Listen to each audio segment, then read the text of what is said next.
Well, greetings and salutations, everybody. Welcome to the best damn movie-related show on the planet Earth, the John Campea Show, coming from right here on my YouTube channel. I am, of course, your host, John Campea, and it is an awesome honor and privilege, as it is every day, to have you, our international friends, gather around as we talk about our favorite things in the world, movies, movie news, TV, streaming, all sorts of good things. Congratulations coming through to the beginning of another week. May you have a wonderful week planned in front of you, and we're so glad that you decided to join us on this 1 hour sleep-deprived beginning to a new week. Of course, the clock's changed. Hate that it did it on a Sunday. God, I hate that. You know, I used to live in Saskatchewan. No. I used to live in Saskatchewan, Canada, which I believe is the one province in Canada that does not recognize the clock changes. So we never changed our clocks. We shouldn't. No, we shouldn't. But it was really weird that the rest of the country, some weeks I'd be 1 hour difference from the home in Hamilton, Toronto. Some months I'd be 2 hours separated. But anyway, we're glad you're here joining us, and I'm not alone. Also joining us is the sleep-deprived Mr. Robert Meyer Burnett. Robert, how you doing? Dude, I'm part vampire, so I'm all about more night. And I don't like to spring forward. No, that seems kind of like a bunch of bullshit to me. Anyway, also joining us, sleep-deprived, Mr. Ray Orr, joining you guys in the live chat today. I just gotta say, I never met nobody like you. Yeah, it's a little bit of a... Rob doesn't know what we're talking about I at this know what point. you're talking. I get it. All right, sitting right over here, of course, is also Chris Carr. Chris, how you doing? Hi, I'm great. I'm not sleep deprived. I love mornings. You look bright today. Thanks. Like you radiate. I don't know if it's the yellow or It might your be. disposition today. It's You all love of it. mornings. What? Oh, I'm just very productive in them. I'm a Disney princess, Rob. I wake up and woodland creatures greet me. Wow. And she sings out the window. I do. I can totally see that happening. Logan's I like, used to get up to a he's like, God, every Like morning. Rob, he's a vampire, and he's like, "Why are you awake?" Do these birds have to fly in here every morning? Well, I used to get up to a Bambi, but it wasn't a deer. Oh, No, I'm just kidding. That was a joke. I've never even met a Bambi. Anyway, guys, it is good to have you here joining us today. We're glad that you are. And listen, here's how today's show is going to go. We're going to break the show up into two parts. In the first half of the show, we're going to take some predetermined topics. Then in the second half of the show, we're going to take your live comments and questions. And if you're watching live, and only if you're watching live, and you'd like to get a comment or question read on the show, go ahead and use the super chat feature over there in the YouTube chat, and we'll read those off once we get to the end of the main topics. Warning though, they are almost full already. So if you want to get in a comment or question, you probably better do it in the next couple of minutes before I shut it down. Also, guys, a little bit of housekeeping. Want to remind you, if you need your daily fix of the John Campea Show, but you can't always be in front of a YouTube video, maybe you're commuting or you're at the gym or something, good news, there is an audio-only version, and we call it simply the John Campea Show podcast. That's just the audio version of the show. Go on your favorite podcasting app of choice, search for the John Campea Show, and subscribe to it today. Apply to it today? No application needed. Subscribe to it today so it'll be there when you need it. Also, you guys know that a little over a month ago, we launched a brand new show called Movie Club, and we've been having a great time doing it. But we don't put the audio feed for that on the regular John Campea podcast feed. It's got its own podcast feed. So just go on once again, your favorite podcasting app of choice, search for Movie Club, a John Campea Show podcast, and subscribe to it today so you can listen in on all the fun conversation we have about some of our favorite movies. And what are we watching tomorrow, John? Tomorrow, I'm glad that you asked, Rob. Tomorrow, for the next installment of Movie Club, which is going to be live at 4 p.m. Pacific Standard Time, we are going to be doing Django Unchained, the Quentin Tarantino masterpiece of a film. So if you guys want to join us for that, get caught up on the film and come on by and join us for Movie Club tomorrow. All right, guys. With all that down and out of the way, let's move on and start taking some off the tops here, shall we? And our first off the top is this. I love the Shrek films. I actually think Shrek 2 is my favorite of the series. That's the one where they go to Far, Far Away, right? Is that the name of the distant kingdom? Far, Far Away? I think that's the name of the kingdom. Yes, I think so. But that's the one when we first meet Prince Charming. It's the second one. I mean, but I'm a sucker for those films. Mm-hmm. One of my favorite things to come out of the Shrek films, though, was Puss-In-Boots. I love the character. Then he had his first solo movie. I thought it was all right. There were definitely some super good highlights to it. Like some really good highlights to the original Puss-In-Boots movie. Could have been better, but still, I still was on board with the character, and I was totally down with watching more. And then they announced that there was going to be another Puss in Boots, but it really does feel like it has been forever since we heard any announcements. Well, now we got our first look. The first images for the new Puss in Boots have come out, at least the first image. And we've got this description. I literally just got this in an email from Universal like 5 minutes before the show started. But this is basically their rundown of what Puss in Boots is going to be called. Puss in Boots, The Last Wish. And here's the synopsis of it. Academy Award nominee Antonio Banderas, I love Antonio. Too sexy, Antonio, too sexy. I love Antonio Banderas. Returns as the voice of the notorious Puss in Boots as he embarks on an epic journey into the Black Forest to find the mythical wishing star and restore his lost lives. But with only one life left, Puss will have to humble himself and ask for help from his former partner and nemesis, the captivating Kitty Softpaws, who's being voiced by Academy Award nominee Salma Hayek. Now it's listing some of the cast. Get this: Antonio Banderas, Salma Hayek, Olivia Colman, who's up for another Academy Award this year, John Mulaney, who of course is a great stand-up comedian, but the voice of Spider-Ham, Florence Pugh, who's going to be in the new Dune, of course. Ray Winstone. I love Ray Winstone. Of course, Florence Pugh. This is a reunion for Florence Pugh and Ray Winstone, who worked together in Black Widow. So that's what we've got coming and is on the way. I'll tell you what. I'm looking forward to this. Look, I get it. Puss in Boots is not for everybody, but I adore the character. I think it's been done really well, even though the first movie wasn't all that great. But I'm looking forward to going back again. The voice cast sounds great. The little story outline sounds good. But let's face it, the story is almost secondary. We're just here to see Puss and all the great dialogue, and hopefully there's a lot of great dialogue. But I'm liking what I'm seeing, and I'm liking what I'm hearing from this. Anyway, Chris, you had a chance to see this and hear about it. You got any excitement or interest for a Puss in Boots? This sounds adorable. And it's so nice to have Antonio back as the voice too, because obviously for the DreamWorks shows and everything, they usually use a sound-alike for these. The great Eric Bauza has been doing those. He's wonderful. But it's nice to have Antonio back in the hat and boots, right? The cast sounds wonderful. We also have Guillermo from What We Do in Shadows in this. Oh, yes. And I adore him. I'm so glad he's doing more stuff. And I'm really interested in a DreamWorks film that is going to look at feline mortality. I mean, yeah, that we need that. By the way, the guy who plays Gizmo or Guillermo in What We Do in the Shadows, Ann and I, we love him. So we always get a kick. So he's in that, what's the insurance company does with the lizard? Oh, it's Geico. Geico. So he does that one Geico commercial with the lizard. But then watching Jack Reacher, all of a sudden he popped up. He's the what's the ME? No, not the medical examiner. He is the coroner. The coroner. He's the coroner in Jack Reacher. And it's like, it's kind of cool to see him stretching his boundaries a bit. Anyway, Rob, you hear about this? What do you think about another Puss in Boots? Well, speaking of feline mortality, I just want to shout out one of my mom's cats died over the weekend. One less problem in the world. Oh, I'm sorry. Too soon. I'm sorry. My mom's a big golfer, and she rescued these two cats, Bunker and Bogey. I do like the name. She's a big golfer. That's a pretty good name. I like those names. Bogey passed away from stomach cancer. So feline, not to bum you out, Chris. I'm so sad now. But no, so Mom, there you go. I think I love the Puss in Boots character. I thought that getting Antonio Banderas to voice that character was inspired. Genius. I mean, it was, and that whole, I think Antonio Banderas has had roles when he played Armand in Interview with a Vampire. I'm like, just the way he spoke. I love, he can do no wrong. Coming out from Spain, and oh man, I love that guy. So, yeah, Zorro. Bring it on, John. I'm a huge fan, and what a great voice cast. And I'm sure the wishing thing always kind of worries me ever since Wonder Woman 84. I don't think anyone. that causes a little bit of concern. Yeah, I'm like, wishes. Yeah, what my problem with wishes are though, John?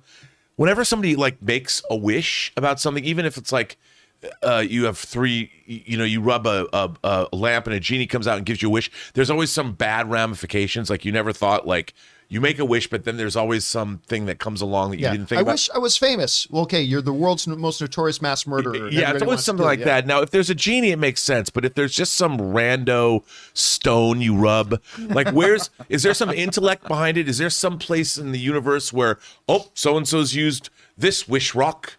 And then there's got to be somebody that decides like all the details of the wish. Like who makes those decisions? So that's why I've never liked, like, what if the wish people go, well, what if we only give him back 6 of his lives? Dude, I remember I was like 13 and I knew that if I ever came across a genie or something, got to make a wish, before I would do it, I would go hire a lawyer and write out every conceivable clause in a contract. Say, this is my wish specifically. He's gone by And then. why doesn't anyone he's do that? he's done. taken off by then. Why doesn't anyone just have 2 wishes and then save their 3rd wish and say, Mr. Genie, I would like you to take this wish, this 3rd wish, and do with it what you would like to do. Hopefully that would secure the first 2 wishes. Because of human greed. Well, Rob. that's the whole premise of Aladdin, isn't it? I guess so. Which is, I'm going to save my 3rd wish for you, genie. Spoiler. Spoilers. In case you're not familiar with Aladdin. Spoiler alert. Well, maybe I should take just 1 wish and give the other 2 to genies. But by the way, I should address this quickly. A few people saying, "Why? When did you change the start time of the show?" We didn't. We always start the show at 10 a.m. Pacific Standard Time. Of course, the clocks change. Happens twice a year, guys. Yeah. Get on the thing. Anyway, guys, question is for you. What do you think about the first look and the synopsis for the upcoming Puss-In-Boots? I'm not going to lie. I'm a big fan of this character. I really like it. A lot of people aren't, and that's fine too. Are you excited for it? Maybe you're not. Whatever you guys are thinking, jump down into the comment section below and leave us your thoughts. All right, guys. With that down, let's do another off the top, and that is this. Speaking of adorable animated characters, there was a little film that came out a little while back called Sonic. And for those of you who might be new around here, I didn't even know why they were making it, to be honest. I didn't think it looked all that great. And I'm not talking about the character design. I thought the movie itself didn't look all that great. I mean, you had Jim Carrey in it. And Good Canadian Kid, that's always going to catch my attention. And then I watched it, and damn if it didn't win me over. I really like that film. That's a funny, charming, sweet. I mean, I don't think it's a great movie, but it's really quite good. And Ann and I watched it at least 3 times together. Quite enjoyed it. Talking about like Good Canadian Kid, Jim Carrey just stole the movie. But not that anybody else was bad in it. It was just a really good overall film. So then they announced they're doing another one. We got our first trailer. We've got Idris Elba coming as Knuckles. Well, today they launched a brand new trailer. And I honestly didn't know if they were even going to do another new trailer, but they put it out because I thought the first trailer they put out was plenty good. This trailer's better. It gave us, better. Yeah, we actually got a better idea about what the story is. We understand kind of what it is now that Robotnik is kind of after, like actually he's going to be looking for the destruction of all humanity for whatever his reasons are. We got a little bit more of Knuckles. We got some epic looking shots in it. Some good humor. They're really leaning into that Winter Soldier line. Like they've used it like 3 times now. They used it in the previous spot. They used it in the trailer to the trailer. And then of course it's in the trailer here. So, but whatever, it is a funny gag. It looks like it's visually going to be fun. Like that whole, Ray, you were pointing out that snowboarding scene, like that just visually looked really good. It's good. And so, yeah, I've gone from being skeptical about the first Sonic movie to actually being pretty damn excited about this one. And I think what we've seen here looks really good. Rob, you had a chance to check out this Sonic trailer. What did you think about it? Well, for me, an aging man with 1 foot in the grave, the Sonic franchise is something that perhaps I wouldn't be my first choice to watch. But I have to say, the first movie, despite my reservations, I liked it a lot more than I thought I would. And this actually, if you're going to continue the Sonic franchise, this movie looks, pretty good. Like it looks fairly engaging, and it has an interesting plot, and I'd watch it. And I think that's a win. And I thought this trailer was like you said, it's much better. It defines what's going on. And anyone who wants to destroy all of humanity always has my attention. So Ray, you had a chance to watch. I know you liked the first Sonic movie. Yeah, I did. I What was do you surprised too. So, What do you think about the trailer? it looks good. I like all the scenes in it. I like Jim Carrey's new outfit. We got the Sonic Buster Yeah. or whatever that robot is at the end. The snowboarding part looks like it's gonna be the big scene in the movie. And then big set piece. there was a couple of spoilers, I think, at the end where, I wish they could have saved it. If anyone's seen it, he's running across the water. I think that's like probably at the end, probably. But everything looks good. I mean, Jim Carrey looks good. I like his new Xbox colored outfit. You love that color. You love Yeah, I love that. And you hate it because it's like partly the Seahawks green. I know it, dude. You can't. Well, Xbox is Microsoft, so it is kind of Pacific Northwest. Yeah, I mean, it's all Seattle. Yeah, Yeah. but it's just green, man. They're green and whatever blue or whatever you call their blue. So, yeah. Awesome. I'm down to That's see what I this. call I it. think Knuckles looks intimidating. That one scene he had in the trailer, where he brought that guy down, I was like, yeah, you're not messing with any animal. Any animal that's actually half human, you don't mess with. So, Chris, I know you're looking forward to this probably Yeah. more than anybody else in this room. What So do you think about the excited new about it. trailer? I love this. There's that great Easter egg with the Green Hill Zone music as the ringtone. They say the word echidna so everyone knows how to pronounce what Knuckles Yeah, is. I was like, okay, so that's how you say Yeah, echidna. Because I remember Knuckles like, the what? echidna. How do you say this word? I love all of that. I love what we're seeing here. There's so much great story in this trailer, so we know more of the context of what's happening with the Chaos Emeralds and with Robotnik. I'm really, really pumped. And I just think, I've said it before on the show, Ben Schwartz knocks it out of the park as a voice actor. He's one of those actors who can go between the mediums so well. His improv background just really, really serves him. And he does such a good job bringing this character to life. I'm so pumped to see more of it. The thing about Ben is he's just great in everything. Yeah. He's the best thing in everything he's in. He really is. Did you see that one comedy special on Netflix that was Ben and the lead guy from Silicon Valley? Middleditch and Schwartz. Yes. Yeah, their improv thing. Did you see that little improv special? Oh, I watch it all the time. That was I really love good. it. I don't think I've been clear with how much of a crush I have on Ben Schwartz. I love him so much, and that special is so good. And like living in LA, we all get really burnt out on improv, right? Because you always have a friend who's like, I'm in my improv 101 class. and I'd love for you to come to my showcase. I And know you're at like, least 6 people doing Yeah, it. and you don't want to go to a comedy's biggest dick thing. That's what it is, really. Mm-hmm. It's not people working together. It's someone trying to be the funniest in the room a lot of times. And they both do such a good job showcasing what long form improv is supposed to be. Listening to each other, telling a story. If it's funny, awesome. But what's more important is actually connecting with one another. So it's a great introduction into excellent improv. And then he was also great in House of Lies. So good.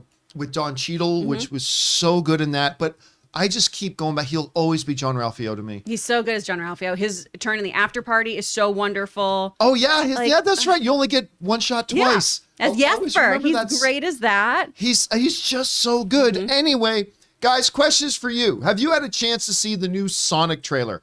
Maybe you have no interest in this franchise. Maybe you have a lot. Maybe this trailer changed your mind. Maybe it didn't do anything to move the needle. Whatever you guys are thinking, jump down to the comment section below and let us know your thoughts. Okay, guys, let's do one more off the top here, shall we? That's a pretty significant one, and that is this.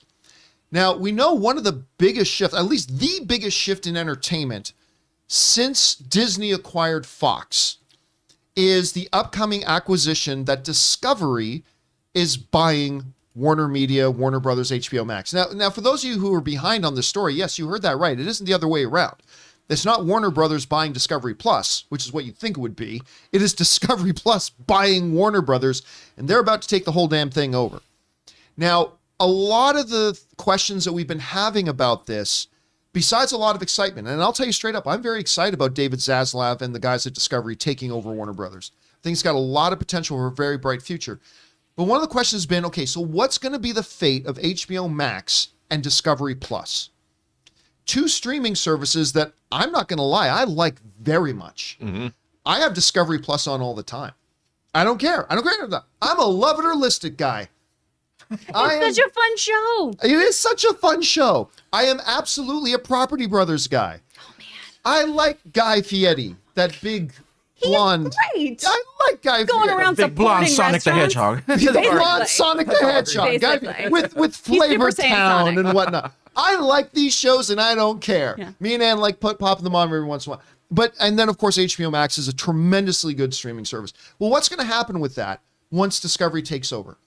Are they going to put into a bundle deal like Disney does with Disney Plus and Hulu? Will they try to merge them into one service? Well, we actually have the absolute answer to that now. They're going to merge them into one streaming service. Now, we all knew this was a possibility, but I honestly thought if I had to put $5 on it, I probably would have thought they might have kept it as a bundle deal. But they are actually going to combine the two services, primarily because they believe running them as one service is going to save them $3 billion per year. They believe it's going to save them $3 billion per year. That's a substantial savings, Joe. That is 5 years. That's $15 billion. In advertising? For how? For why? What? Well, Explain. here's the part that a lot of people forget about. Like, I remember when I did our breakdown about maybe 6 months, a year ago, I did a full breakdown about the actual costs to run a Disney Plus or a Netflix. And the one thing that everybody always knows, acquisition, they know licensing fees, marketing.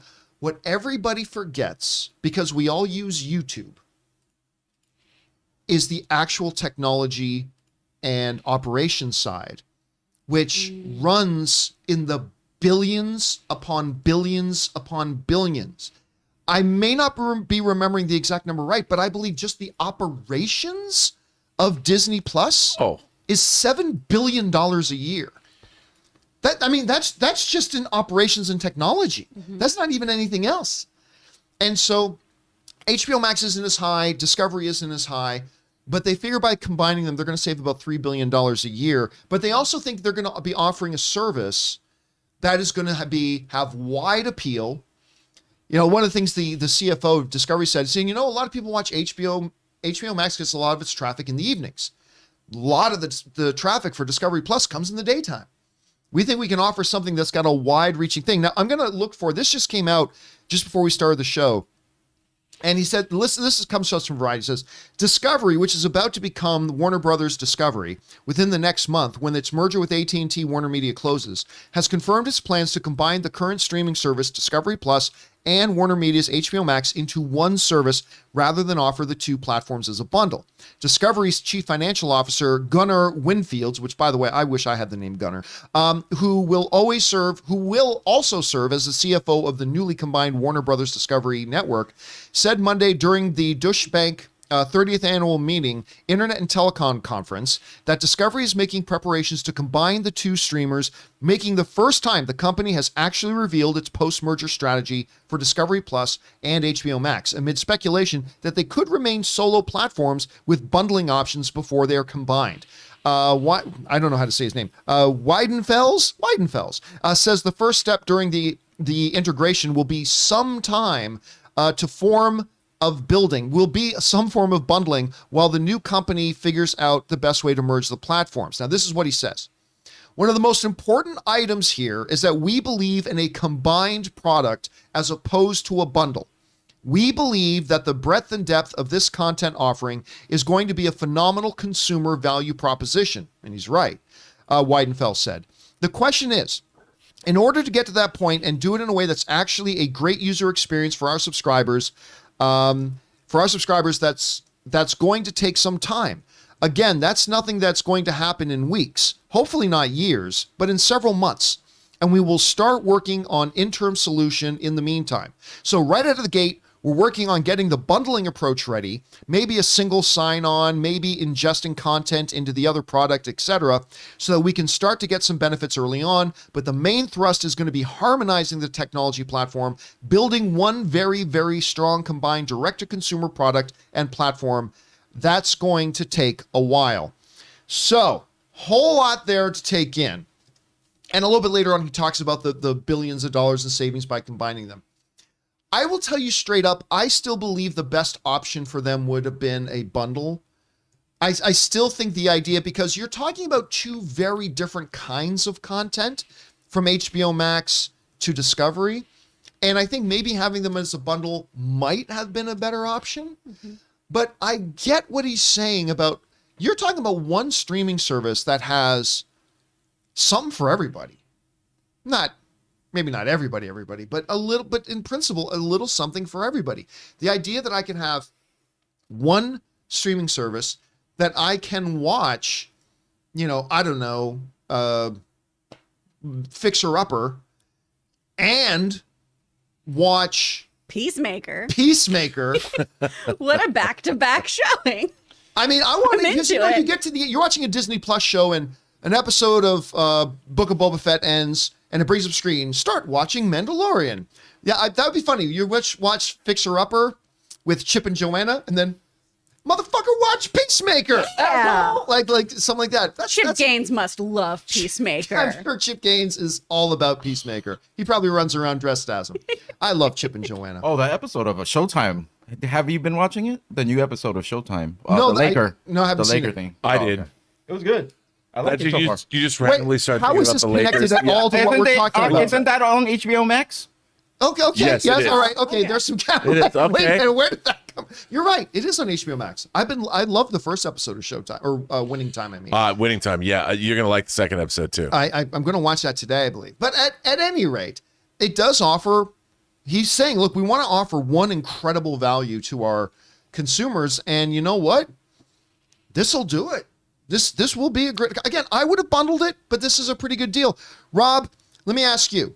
You're David Zaslav's. I mean, you've gone from being Bob Iger's racquetball weekend buddy It's true. to now playing chess with David Zaslav. Yeah, that's me. So you're his number one consultant. And he asks you, Rob, should we keep Warner Brother or HBO Max and Disney or Discovery Plus as two separate streaming services and bundle them? Or should we make them one service? What do you see the pros and cons of either? Well, we have this conversation after, of course, I try and convince him every day to buy Paramount so he can take over Star Trek. Just to understand it. But no, in all seriousness, John, I actually think that they make a really good point that as the streaming wars proliferate and people are going to pay all different kinds of things, all different kinds of money, all different kinds of deals, I think that the fact that HBO, Warner Brothers, Discovery, they'll all be under one entity. I think it makes good business sense that it becomes one fee that you pay because it'll be whatever they're going to call it. We don't know what they're going to call it. And you and I were talking about, I think you're very astute in saying that they won't get rid of the HBO name. No way. Yeah, It'll you've got to probably keep be the HBO name. Discovery. Yeah. Like Yeah. just as simple as that. I like the idea that it's one all-encompassing fee that I have to pay to get a wide variety of entertainment. Mm-hmm. I don't like Hulu and Disney Plus. Give me one. I mean, I understand why, but I like this idea because, you know, John, my viewing habits, and I think a lot of viewing habits are such that you can watch Fixer Upper and then jump over and watch Peacemaker. My viewing habits run the gamut. I watch so many different kinds of things. I mean, on Netflix, I'll watch Midnight Mass and then The Great British Bake Off. Yeah. You know, that to me is a nice afternoon. And so I think this is actually really a good idea. I think for a company, they're making some bold moves, and I think it probably makes sense in the long run. Now, some people are mentioning, you know, I've seen a few people in the live chat saying, why don't you call like Discovery Max, taking the Max part. But here's the thing, HBO as an IP is, I'll go so far as to say, the most respected name in quality streaming television or quality broadcast television, cable network television. That is the most award-laden, honored, best shows in history kind of thing.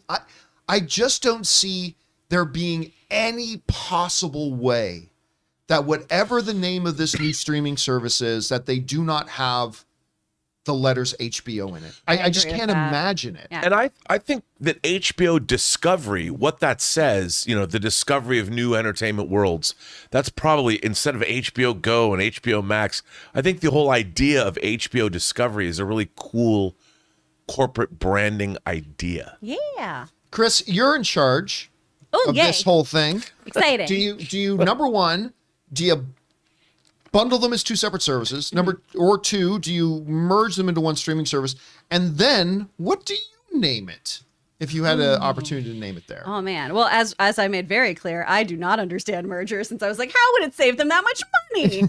But like what Rob was saying though, I like the idea of a one-stop shop for all of my shows. Because yeah, I'm comic content and food shows. That's kind of my consumption. Right. So I want to watch Barefoot Contessa and Doom Patrol.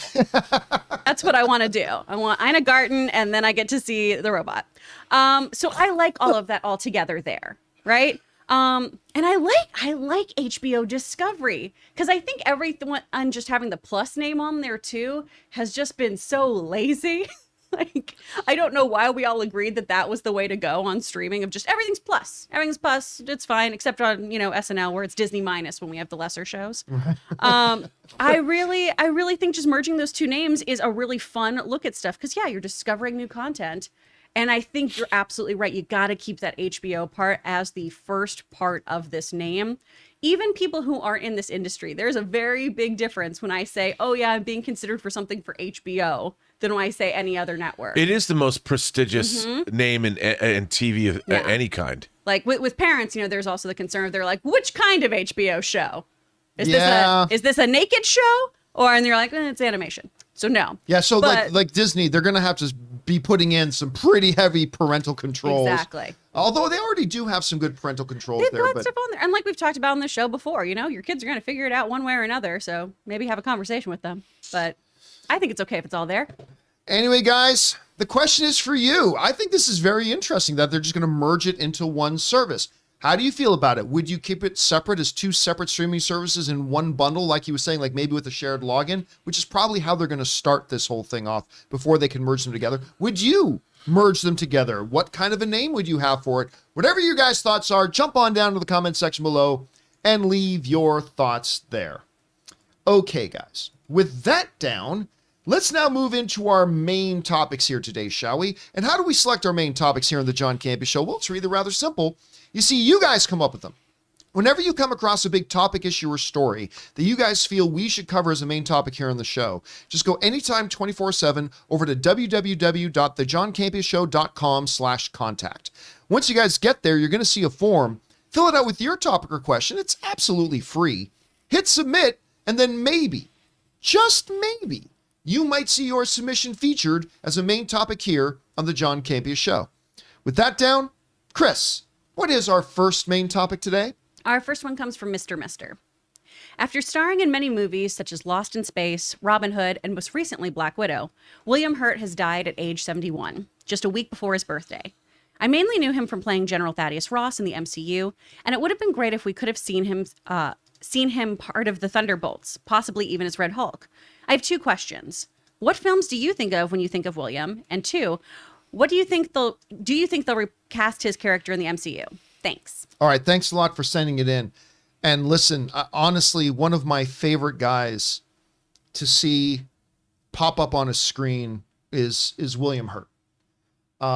I have been such a huge fan of him and his career for a long time. I mean, I got exposed to his movies. He was really hitting the peak of his career just as I was really getting into watching movies, like as a young teenager, right?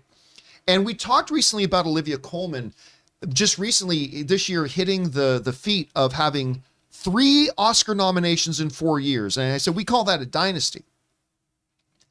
William Hurt did the incredibly rare feat of being nominated for Best Actor 3 years in a row, in 86, 87, and 88, for Kiss of the Spider-Woman, Broadcast News, and Children of the Lesser God. 3 years in a row, not winning one of them for Kiss of a Spider-Woman that he starred in with Raul Julia, which is still one of the most unique, weird, cool films you can possibly watch. Let's get to the second part of your question first. Do I think they'll recast the role? No.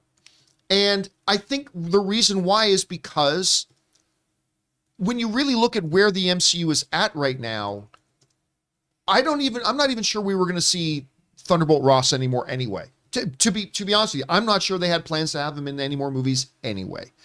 So I don't think this isn't like, oh my gosh, if all of a sudden Chris Hemsworth had a terrible accident and he couldn't be Thor anymore.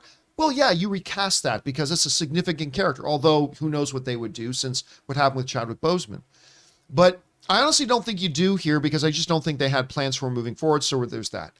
What do I think of when I think of William Hurt? He won the Academy Award for Kiss the Spider-Woman. Yes. And he was absolutely fantastic in Children of a Lesser God with Marley Moulton, who did win the Academy Award for that movie. But for me, it's broadcast news. Albert Brooks, Holly Hunter, and of course him, William Hurt. That movie made such an impact on me. And oh my God, the scene of Albert Brooks taking over the news desk is like one of my favorite scenes ever. Like I love that. But I just thought he was so good and he showed his real versatility in that. And of course he I believe he got an Emmy nomination or two as well for his career. At any rate, I just loved it. And I remember I finally got a chance to meet him once at one of the studio lots in the cafeteria. He came into the cafeteria when I was in there because I was visiting the studio lot for something. I was in the cafeteria. He came in. I got a chance to introduce him. I was a big fan, and I never had a chance to interview him in my career, which really sucks. But this guy is one of the greats, like absolutely one of the greats.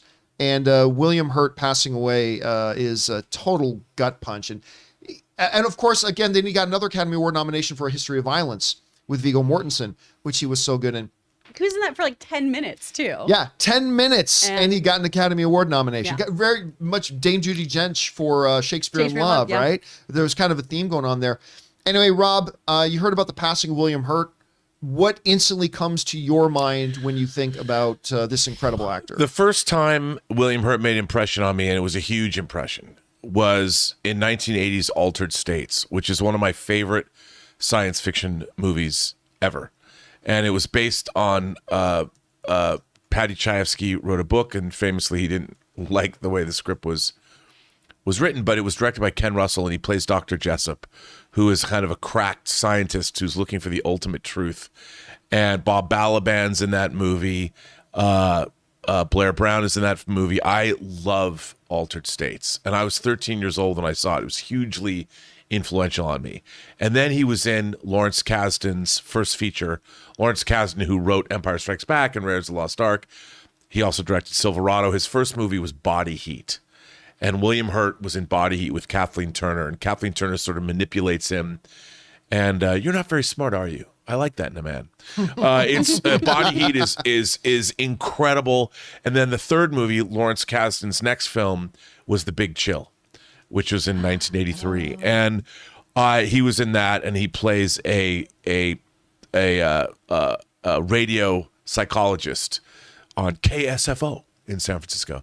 And those three films meant so much to me in my teen years, from the time I was 13, 14, 15, moving into high school, and then of course all the movies you mentioned, John. And he was just.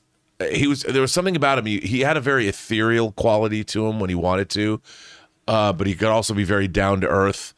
But I watched his performances over and over again in the 80s, and he was only 71 years old. It was right before his 72nd birthday, and I hope to see a lot more of him. But I'm sad that he's gone. Chris, when you think about the incredible career of William Hurt, I still can't believe he's gone. What are the projects and things and moments and memories and films of his that stand out to you when you think of him? Well, as an actor, and the side of his public life that he chose to show us, he gave this very next generation Gregory Peck kind of persona. Right? He came across as this like gentle, learned man in so many things. Even when he was being manipulated by people, there was something that was very elegant about him on screen and everything. Broadcast news really, really hit me. I'm actually filming something this weekend that is very much in the vein of that. And that set us up for shows like Newsroom and, The Morning Show and all these kind of behind the scenes looks of what happens in media, which is really, really cool. And I love that film. But Children of a Lesser God is probably the one that stands out to me most with Marley's very, very well-deserved Academy Award nomination. Historic Academy Award win. No, she won. She won. But man, because she is so incredible in that film. Oh, it is so good. And she's in Coda. Yes, yeah, which is just and gotten a lot of awards. She's getting a lot of awards. And you look at that. I mean, that's a 40-year career almost. Yeah. I mean, 35 years. And it's such a beautiful full circle moment too, to see her just really advocating for other deaf actors and having, Troy getting his nomination and all this. So it's really wonderful to just think back about that first film that we really took notice of her, that obviously William was in with her, really helping lift up her performance as well. Anyway, guys, question is for you. The great William Hurt has passed away at the age of 71. So many iconic moments, like multiple Academy Award nominee, Academy Award winner. When you think of this guy's incredible career, what stands out to you? What brought you the most joy? How did he entertain you in your movie watching life? Whatever your thoughts are, jump down to the comment section below and leave your thoughts there. Okay, guys. With that down, let's move on to main topic number 2. Chris, what is our second main topic today? Second topic is from Shelby. Hi, John and lovely crew. I watched Turning Red this past Saturday on Disney Plus, and wow, what a beautiful, sweet, insightful film about growing up and finding your true self. Relatable teen girlhood moments galore. I would have loved to see this in theaters. The animation was breathtaking. Did y'all get a chance to watch it, and what did you think? The John Campea Show makes my week. Love y'all, and bring on the filthy. Well, thank you, Shelby. Appreciate that very much. And yeah, so look, Turning Red, that dropped on Disney Plus last Thursday night, but I had to choose between watching that or watching the new Ryan Reynolds, Jennifer Garner film, The Adam Project, and I could only pick one. Pick that one so we could talk about it on Friday. So we didn't get a chance to talk about it on Friday, but I did want to talk about it now. I was obviously very taken with the idea of this film. Number one, because it's Pixar. And you guys know what I think of Pixar. I just think they're probably, arguably, maybe the best movie studio, not just animation studio, maybe the best movie studio in the business, arguably. Number two, you had Domi Shi, who's directed Bao. Yeah. Which I loved Bao. It is one of my all-time favorite short films. I adored it so much. And she's a good Canadian kid. And so that. And then 3, it just looked really cool. And I love the fact when we started seeing the trailers, the movie's also a little bit of a love letter to the city of Toronto, which I lived in for a lot of years. And I grew up my whole life living right beside Toronto. And so you put all those things together. So obviously I'm interested. But would it be any good? Disney made the most mind-numbingly stupid decision, of course, to pull it from its theatrical run and simply put it on Disney Plus. We'll talk about that in just a minute. So Ann and I sat down and watched Turning Red.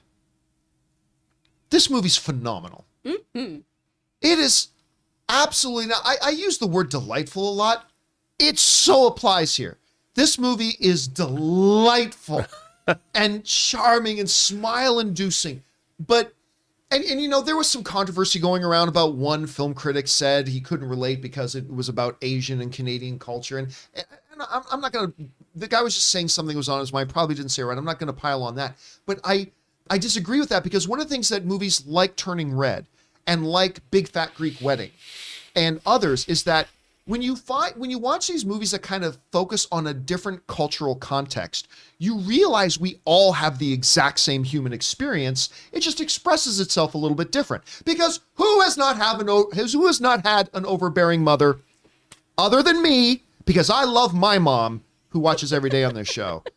My mom's a perfect mom. But come on, who has not had an overbearing mom? Who has not had to deal with the pressures of, like, especially going into grade 8, you're the senior here, but you're getting ready to go into high school. You're going through all sorts of sociological, physiological changes. That whole experience is absolutely crazy. And I grew up in a family where I had 2 sisters who were 5 and 6 years younger than me. So I got to watch this all firsthand. Like Turning Red, I got to watch firsthand. And I'm sure a lot of you guys at home had this turned into a giant red panda? Sorta. Okay. And again, we all do, Rob. We all do. Not my sisters. My sisters are perfect sisters. But I mean, this thing was funny, right? Anne was literally in laughing tears in the opening credits. Like the opening credits with her dancing. Anne was just dying, laughing with this thing. I thought it was, and I found it resonated so well because it's so true.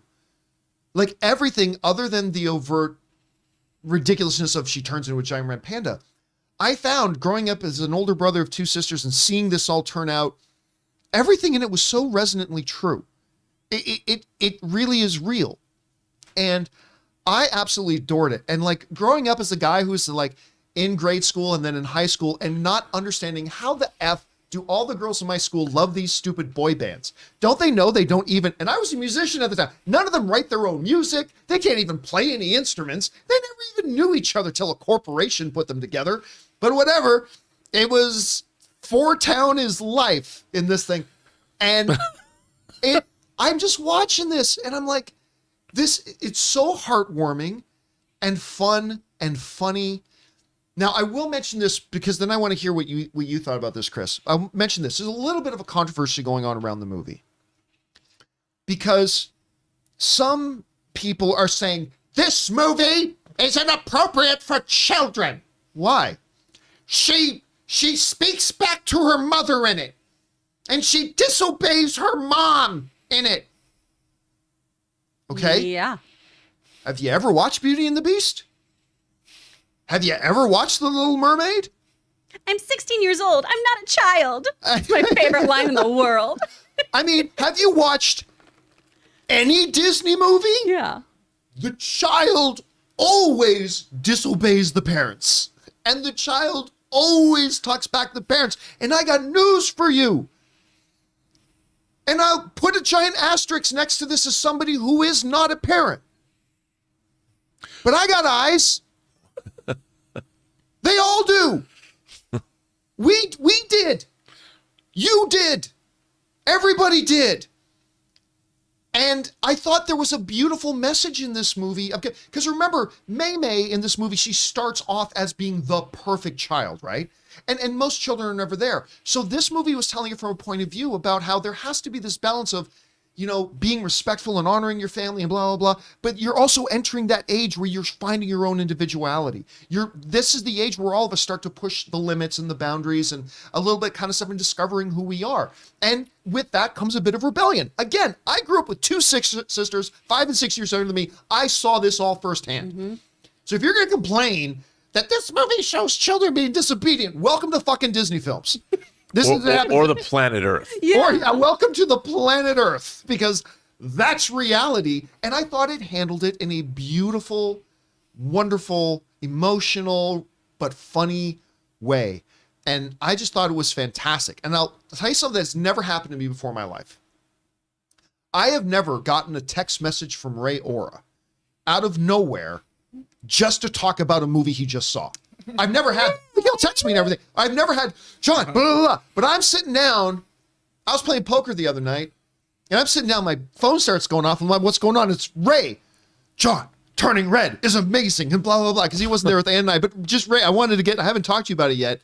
What do you think about Turning Red? You know, I don't watch Pixar films. The last one I watched was WALL-E. And I only watched them like because I was either on a date or like a ex-girlfriend, like those movies. So I never was really into them myself. I put this movie on just because I was working on stuff like on the computer and just as background noise. Right. So every now and then I would hear something and I was like, that's pretty funny. Or the song, the music. The music was so funny. What's his name? Ludwig Göransson? He did the whole soundtrack. Yeah, the same guy who did the Mandalorian soundtrack. Yeah. So like, and I was like, this actually sounds pretty good. So after I was done and ready to go to bed, I put that movie on again so I could watch it. And I watched it, and then I watched it again last night too.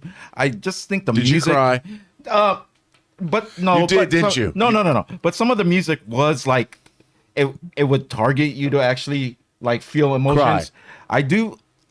Let me interrupt you for a second. Oh, sorry. I got the first Conchu in the live chat is saying, wow. And it doesn't even have the word moon in the title. Yep, that's how good this thing was. I'm telling you, if you take away, okay, obviously I'll be somewhat connected to it because it deals with like the Asian culture. But even taking that out, I don't know if it's because I haven't seen a Pixar movie in a long time. I like the style of like the characters, like how obnoxiously like over they are in the way they're animated, like the tall girl or like the short dad. I mean, I knew 2 or 3 pockets, groups of girls in elementary school that had that exact demographic right there. You know, the same thing. And like like you, John, with two sisters, older one and younger one. I went through the New Kids on the Block and NSYNC. New Kids on the Block and NSYNC were Dude, I am surrounded living me. with one of those sisters. I am still going through the New Kids on the Block and the NSYNC thing. But instead in this of house. but instead of a brother that hated it all, I actually appreciated their music, and I was called names for doing that, but I don't care. Whatever, good music or happy music is good music to me. So, yeah, I really liked it. I actually am surprised because I usually don't watch these films. Yeah, I remember you mentioning that, which is why I was kind of surprised to get that text message. Chris, you watched Turning Red. Oh, hell yeah, I What did. did you think about it? I love this movie. It's so freaking cute. And yeah, I mean, I begged my mom as a kid to take me to the NSYNC No Strings Attached show. I desperately had to be there so I could see JT and JC. I think this is great. It's happening.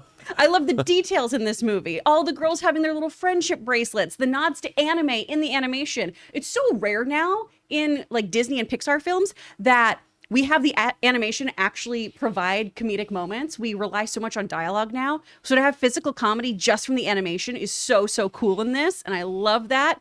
And when you talk about the relatability here, it's about that kind of dichotomy that you experience as a kid between who your parents see you as and the person who you are becoming. Yes. Like growing up as the oldest, and I was like, we joked in my family that I was the trophy kid, and I grew up in a Catholic household. I was very sweet and obedient at home. I worked really hard. I got a job the minute I could. I really tried to stay on the straight and narrow, but I was also this really loud, obnoxious theater kid at school who had a foul mouth.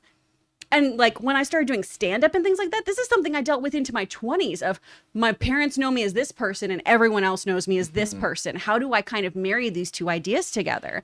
And it's really, really cool to see that play out in a film like this. So going back to what you were talking about before, John, about it shows somebody speaking out. And I had somebody else talk about, like, I don't know if they should have made a period joke in a children's film, which was ridiculous to me. It's a coming of age story. It's a pretty big part of coming of age. Like, this is what all teenagers do. They are going to talk back to their parents at some point. They're going to try to find their identities and their sense of self. And this film does such a beautiful job showcasing how that can all play out with obviously a very, very large in your face. This is how hard it can be to control your own emotions and feelings. And we've all experienced the level of cringe that May May has had. And it's just about embracing your cringe. I love it. I got to tell you, the mom character.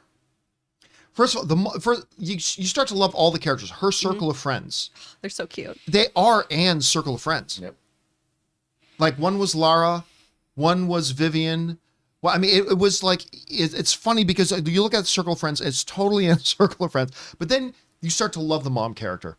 You mentioned, like, you're right. There's a whole bunch of things. They shouldn't have a joke in there with a joke about a period in this. I'll tell you what, that's one of the best jokes I've seen on a movie screen in a long time. Good. I nearly fell off the couch. I was so The Office kind of uncomfortable and laughing hysterically. It's like, I remember when that scene happened, I won't say exactly what happened, but Anne was like, no. And I'm like, oh my God. Like, it's one of the best, but the dad. The dad doesn't get a lot of time to shine in this movie till closer to the end. But I fell in love with him. He's so sweet. Fell in love with the dad character. May May was fantastic. It gets a little wild at the end. And you could tell it's a period piece because they still call the stadium Sky Dome. In the thing. Today it's called the Rogers Center. But back in the day, it was called the Sky Dome. But so it gets a little bit wild at the end, but still, and by the way, all the ants. The ants start showing up. That part blew me up. That's when the movie went. Psh, when they combined both the songs together, I was like, we don't go to specifics, but yes, when they start combining the songs. Oh my God, that's so good. Anyway, I wanted to ask Rob, because Rob, you haven't had a chance to watch this No. movie yet. Obviously, this is not a movie. It's not targeted at me, but God, I loved it. It's obviously not targeted at you either. But where's your anticipation level been for this, and what have you been hearing about it? Well, I make it a point to see all the Pixar movies. I mean, I'm a huge Pixar fan, and I have to tell you, John, I always regret it when I didn't see him in a theater. My biggest was Coco. Oh, When that was so good. I didn't see Coco in a theater, and of course, I buy them all on Blu-ray or now 4K when they come out, if they come out anymore.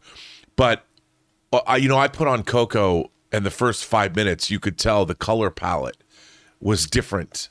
than any other Pixar film. And I was so blown away by it. And I was kicking myself that I didn't see it in the theater. Well, this, I guess I can still see it in the theater. I've got a few more days where if I want to go into Hollywood and see it, I can. But I really want to see this. I mean, all Pixar movies appeal to me, but everybody who's like, I just keep hearing the enthusiasm that the three of you have. And I, really want to see it. I mean, like you said, John, if you're a student of cinema and if you like animation at all, which I've always loved, even though I'm a snob about it, you have to see a Pixar film.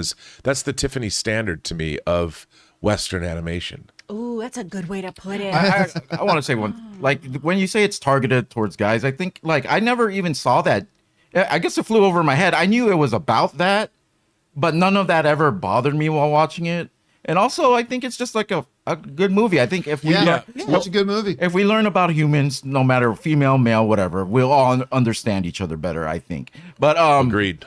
But it's short, right? It's short, first of all, and the music is good. I forgot the other thing I was going to say, but yeah. Well, check it out. You brought something up that I think is important. I think Pixar's their success is they truly make films that are universal for everyone. They're for all ages and all audiences to be enjoyed together. And it is a rare, I think that's their special secret sauce, is their true 4-quadrant films.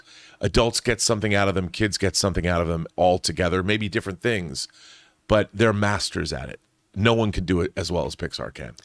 Anyway, guys, question is for you. Did you have a chance to see Turning Red? If so, what do you think? I don't think it's a top 3 Pixar film of all time, but it is a worthy addition to the Pixar lineup. I had a great time with it. What did you guys think? Jump down to the comment section below and let us know your thoughts. Hey guys, we want to take a moment and thank the sponsor of today's video, Peloton. Now listen, in the never-ending quest to try to stay in shape, one of the keys is to vary up your workout and your exercises to make sure you avoid losing your motivation and keep from getting burnt out from doing the same thing over and over again. Peloton has you covered. I know for me, one of the keys was getting my Peloton tread and using the Peloton app to get my varied workouts in. And Peloton just keeps pushing you forward with new classes, new music, new ways to keep your workouts fun and motivating. One of the newer offerings that has me personally really excited is their boxing classes. Peloton is stepping into the ring with its newest discipline, and you don't even have to have any gloves. Discover a fast, furious, and fun workout with Peloton instructors in your corner. Even if you've never boxed before, these classes will have you working up a sweat while working on the fundamentals of form, footwork, and fun combos that will keep you on your toes. Peloton has a workout for every day and every kind of schedule. So guys, right now, visit onepeloton.com to learn more. That's onepeloton.com.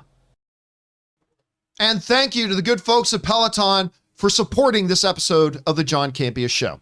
All right, with that down, let's move on to main topic number 3, shall we? Chris, what is our third main topic today? This one is from Clark Washington. The Batman continues to display dominance at the box office. In yet another display of its dominance at the box office, the Batman grossed a second weekend total of $66 million and had a drop-off of only minus 50.7%. Even more impressive is that the film has already outgrossed the entire domestic haul of Justice League, and now the 10th highest grossing DC film domestically. What are your thoughts on the Batman's box office performance? All right, thanks a lot for saying that in. And yeah, look, obviously we've been talking a lot about the Batman the last month or so, especially since seeing the movie. The movie is absolutely fantastic. I mean, obviously I wanted the Ben Affleck one, but I mean, what Matt Reeves has delivered here is what I describe as the most Batman jumping off the pages of the comic Batman story I've ever seen put to screen. It's not a perfect movie, but to me, it was a perfect Batman movie. I absolutely loved it, and I can't wait to see more of this iteration of it.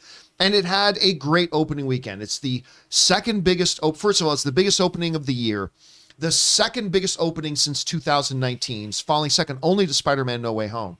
So it had an incredible launch, especially when you consider, because we gave this big, long laundry list before the movie opened about why you should not expect Batman to be that big.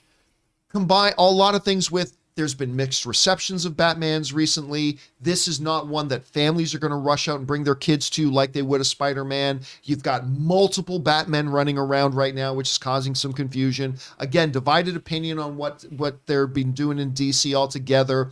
A little bit of confusion about, wait a minute, is this the same Batman that's in this movie? And what, like, but we gave this big long laundry list about reasons why you shouldn't expect it to do too well, and yet it still did great. And now it's done even better on its second weekend, because on its second weekend, it managed to do something that I didn't think it would be able to do, because on top of all the other problems, this movie is 3 hours long, which means fewer screening times you can have. Plus, we worried that even people who like the film may not rush out to see it again, at least quickly, because of the fact that it's a 3-hour running time. But it did bonkers business, making $66 million in its second weekend. To put that into context, now it's actually 66.5 million. They've adjusted it now, made 66.5 million. That is just a 50% drop from weekend one. To put that in context, Spider-Man No Way Home had a nearly 70% drop. Now, granted, that's because everybody went to go see Spider-Man No Way Home in the first weekend. So there were fewer people left to go see it on the second weekend, but still, whereas Spider-Man No Way Home made 130, I'm just ballparking here, made 130 million more than Batman did on their opening weekends, it only made about 20 something million more than Batman did on its second weekend. That's not any sort of a negative thing on Spider-Man No Way Home. That's just showing you how impressive it is for this thing to have the second weekend numbers that it has. The thing has already eclipsed $400 million worldwide, which became the target point for some people about what could the overall box office of the Batman be, and it's already exceeded that for a lot of people. So there is just no way to try to paint this thing as anything other than a monumental success, especially when you consider all this stuff. It's a much darker film, not family friendly, 3 hours long, some division over about whether people even like Batman on the recent Batmans we've had. I love our recent Batman, but a lot of people didn't. This is absolutely incredible. For it, and I wouldn't have guessed, like I thought it would take less than a 60% drop. I wouldn't have guessed 50. So for it to make this kind of cash, that tells me more than anything else, word of mouth. This tells me that there were probably a lot of people that might have been on the fence about seeing the Batman, and then hearing the great reviews, seeing the great word of mouth coming out from people who saw it, and then a bunch of people who weren't sure and therefore didn't go to see it first weekend thought, yeah, let's go check this out. And that's the power of the word of mouth. And that's what happens when you have a damn good movie. And they have a damn good movie here. Rob, you see these numbers, 66 million, only a 50% drop from week 1 to week 2 for a 3-hour movie that's dark, not really family friendly, all that kind of stuff. What do you think about this result, and what stands out to you most about it? Well, first of all, it doesn't surprise me. I mean, we receive what I want, which is an auteurist vision. There's true authorship behind this. We're getting a very strong point of view, a different look at the Batman. I've heard some criticisms leveled at this film, like, well, I mean, how much different can this be? Well, yeah, because it's a Batman movie.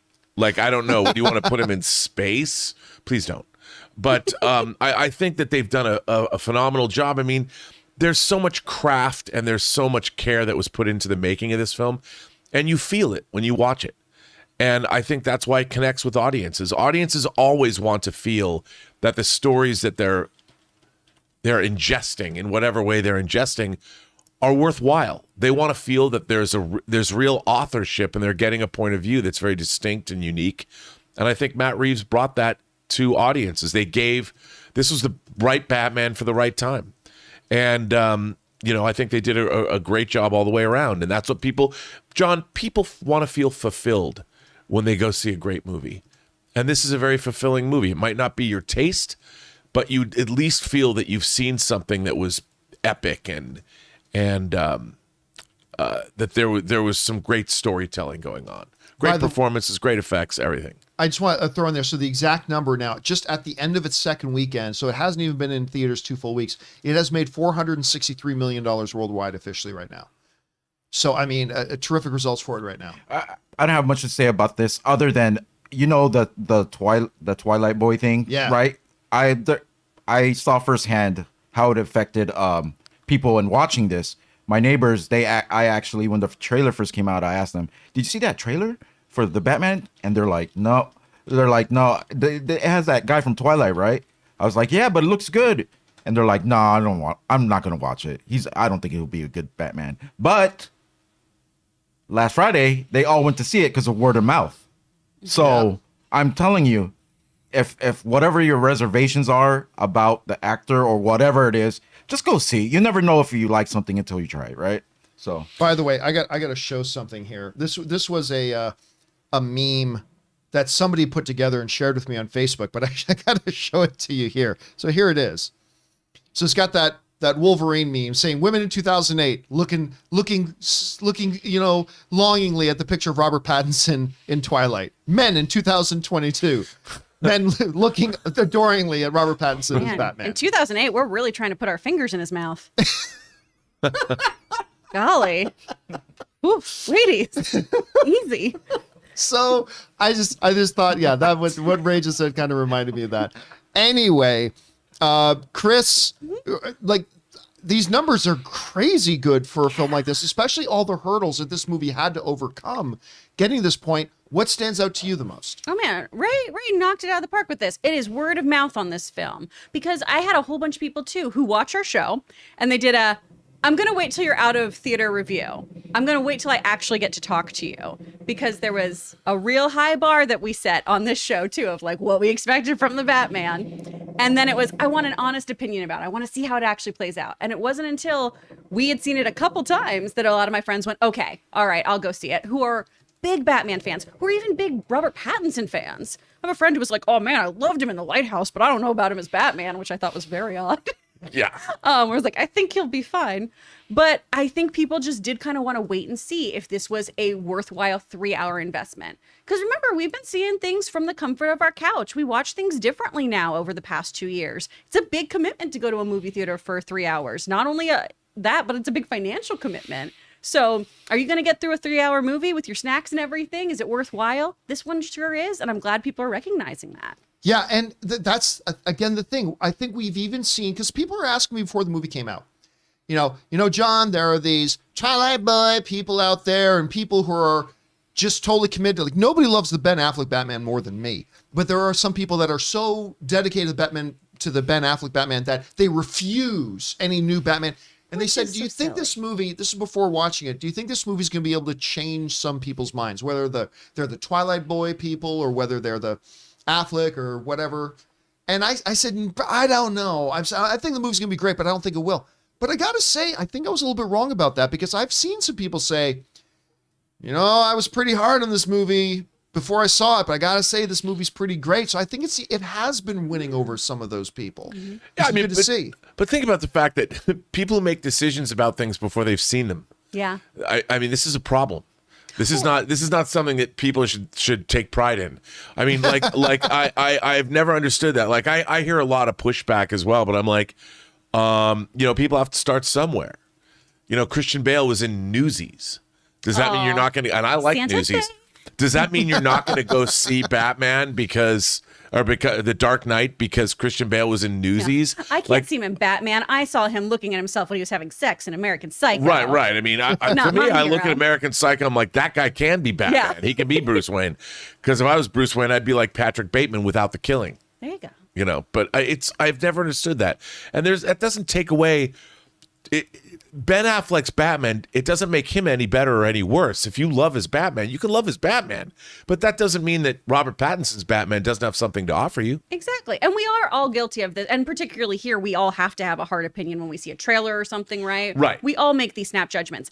I'm still going to see Morbius, even though I'm like, I have no desire to see this because it's part of a universe that I very much enjoy. And I want to be part of the conversation. And I want to be able to have an opinion on something that I've actually seen. And you might like it. Yeah, exactly. I might walk out there and be like, this is my favorite movie of all time. Got my tickets for it Who's to today. say? Oh, very exciting. I did get my ticket. But that goes back to a wider problem about we as film fans, because it is totally fine to look at a movie and say, that looks like it sucks. Mm-hmm. There's nothing wrong with that, because if you think it doesn't look like it's going to be very good, you say, I don't think it looks like it's going to be very good.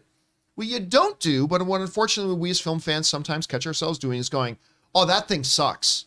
Exactly. That sucks. And if you like it, you're stupid. You haven't even seen the movie. Oh, I don't need to see it. I know it sucks. Your opinion's wrong. Yeah, I mean, and that's what we as film fans, I think, unfortunately fall into sometimes. And it's perfectly fair to speculate about how good or bad you think a movie's going to be, but then you got to give it its fair shot. Like, if a movie looks bad, you don't have to go see it. That's fine. But if you do watch it, leave your baggage at the door, watch it, and then evaluate it on its own merits. And we're seeing some people who are willing to do that, take their expectation, leave it at the door, go in. By the way, you might hear some jackhammering. We've got some contractors. It's not a euphemism. No, it is definitely not a euphemism. But we've got some contractors working here right now outside the door. So you might hear some banging going on. Again, no euphemism. So forgive us for those sounds. Anyway, guys, the question is for you. What do you think about this weekend 2 performance for the Batman? I think it's absolutely remarkable, especially when you compare it to other, even like something like Spider-Man No Way Home. It hasn't opened up in China yet, has it? I believe it has not yet. No. Again, but I mean, the Batman has never been huge in China. No. So I'm not expecting China to make it go from $500 million to $1 billion. You know what I mean? I don't think it'll do that unless it's like, yes, a movie that looks at just how crime-filled and corrupt America is. Then they might drive some viewership. Yeah. But other than all that, American cities are just like Gotham. That's what all you Chinese kids. That's what America is like. Yeah. So I don't know. Maybe they'll do that. Maybe they won't. But I don't expect China to actually have a massive impact. Just again, because the history of Batman there has never been all that big. So, but who knows? Maybe it could be huge. The question is for you guys. What do you think about these results for the Batman? And what did you think about the Batman? Maybe you hadn't had a chance to see one the last time we talked about it. Maybe you're one of these people who've gone and caught up on it just recently. If so, what did you think? Whatever your thoughts are, guys, jump on down to the comment section below and let us know your thoughts. We want to take a minute and thank the sponsors of this video, Liquid IV. Now listen, just one stick of Liquid IV added to 16 ounces of water will hydrate you faster and more efficiently than just water alone. It contains 5 essential vitamins like B3, B5, B6, B12, and of course vitamin C with 3 times the electrolytes as traditional sports drinks. And what makes Liquid IV so effective is the science of cellular transport technology, or CTT. You see, it's designed to enhance rapid absorption of water and other key ingredients into your bloodstream faster and more efficiently. You know, Ann and I get up pretty early in the morning to go to the gym because we can't go to the gym at any other time during the day. And for the last couple of weeks, I have been drinking 1 full glass of water with Liquid IV. And all I can tell you is you can feel the difference during the workout. So go and grab Liquid IV in bulk nationwide at Costco, or you can get 25% off when you go to liquidiv.com and use the code Campea at checkout. That's 25% off anything you order when you use the promo code Campea, that's Campea, at liquidiv.com. Experience better hydration today when you go to liquidiv.com, and remember, use the promo code at checkout, Campea. And a big thank you to the good folks at Liquid IV for being a sponsor of today's episode of the John Campea Show. All right, with that down, let's move on to main topic number 4. Chris, what is our 4th main topic today? This comes from Christopher Brickner. It's official. After much speculation, especially after Free Guy, Sean Levy is confirmed as the director of Deadpool 3, making it his 3rd straight collaboration with Ryan Reynolds. In a surprise twist, it was also announced that Rhett Reese and Paul Wernick were returning to write the script after being too busy to work on it earlier. What do you think of this news? All right, thanks a lot for saying that in, Christopher. And I could not be happier. I really couldn't. I couldn't be more thrilled. I think this is great. Now, if either of the first directors of the first 2 Deadpools had come back, I would have been thrilled with that, completely thrilled with that as well. But I'll tell you what, watching Free Guy, which starred Ryan Reynolds, directed by Sean Levy, and then watching The Adam Project, starring Ryan Reynolds, directed by Sean Levy. And I didn't like The Adam Project as much as Free Guy. I enjoyed it quite a bit, but I didn't like it as much as Free Guy. But still, very different movie. Very different movie.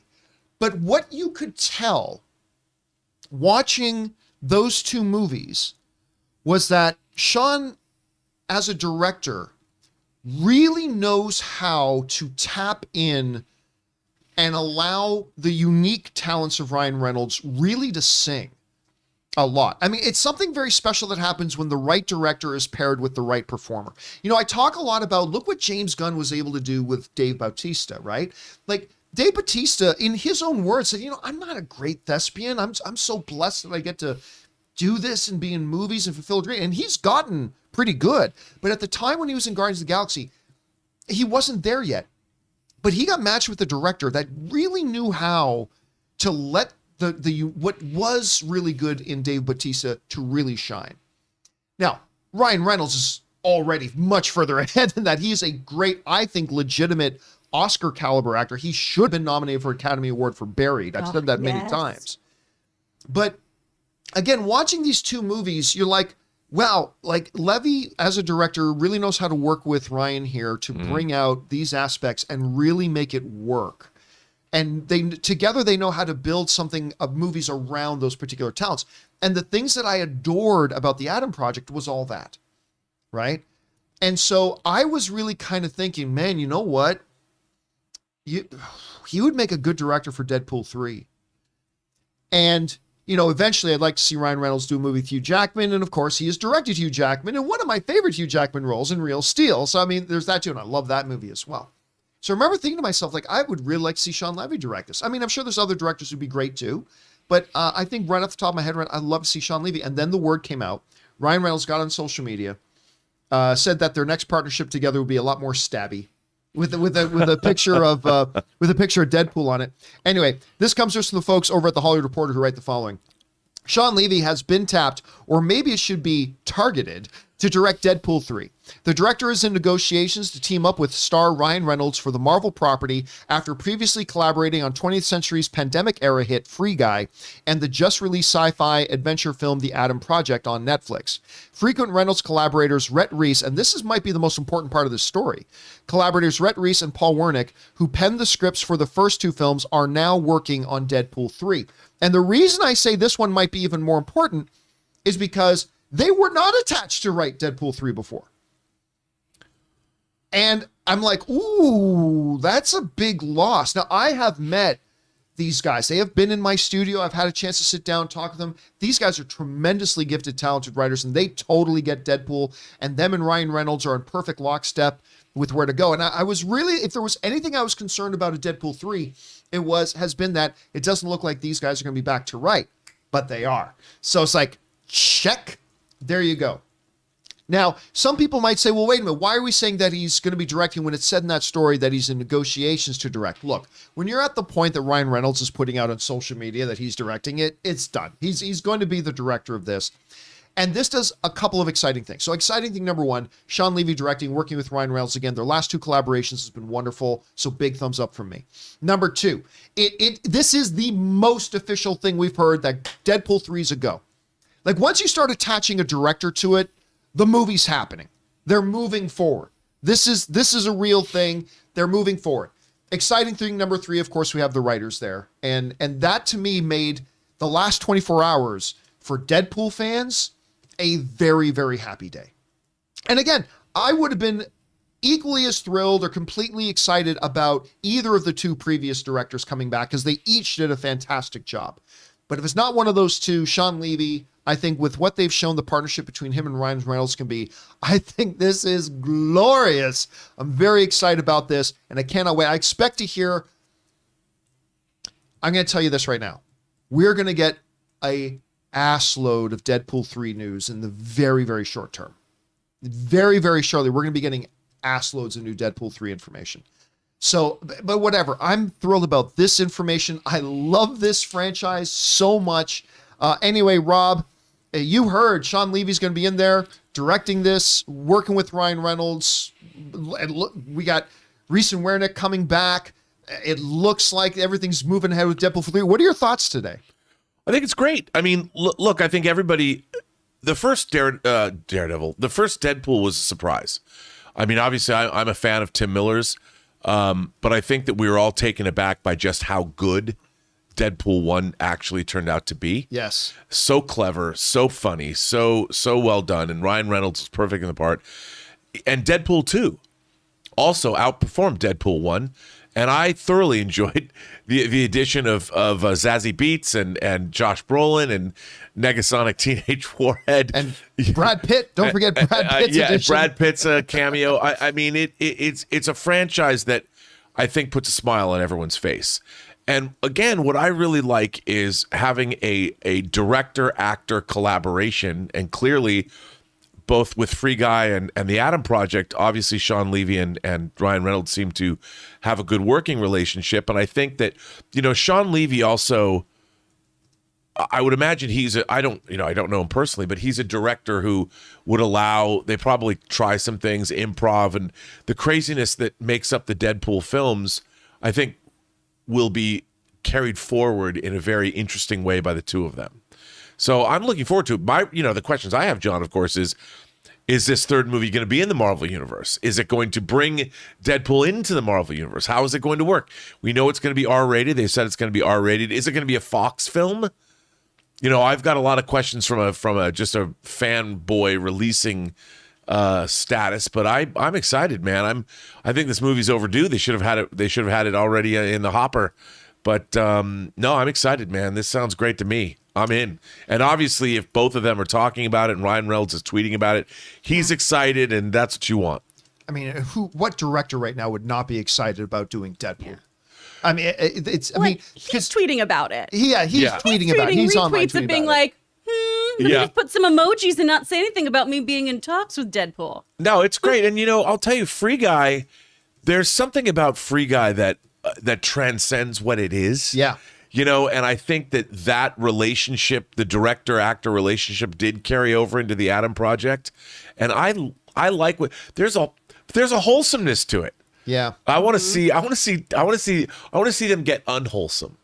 But here's the thing, even with Deadpool, like this is something that I really love about things like The Boys, Doom Patrol, and Deadpool.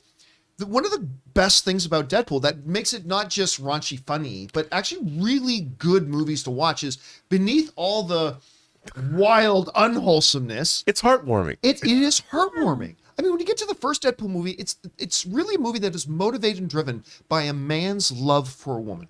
Yeah. And what he's willing to do and the sacrifices he's willing to make and then dealing with the consequences of those choices. Like when you move beyond all the fantastic bonkersness of it, there's some, and even when you get into the second thing, it's about a man and the loss that he suffered.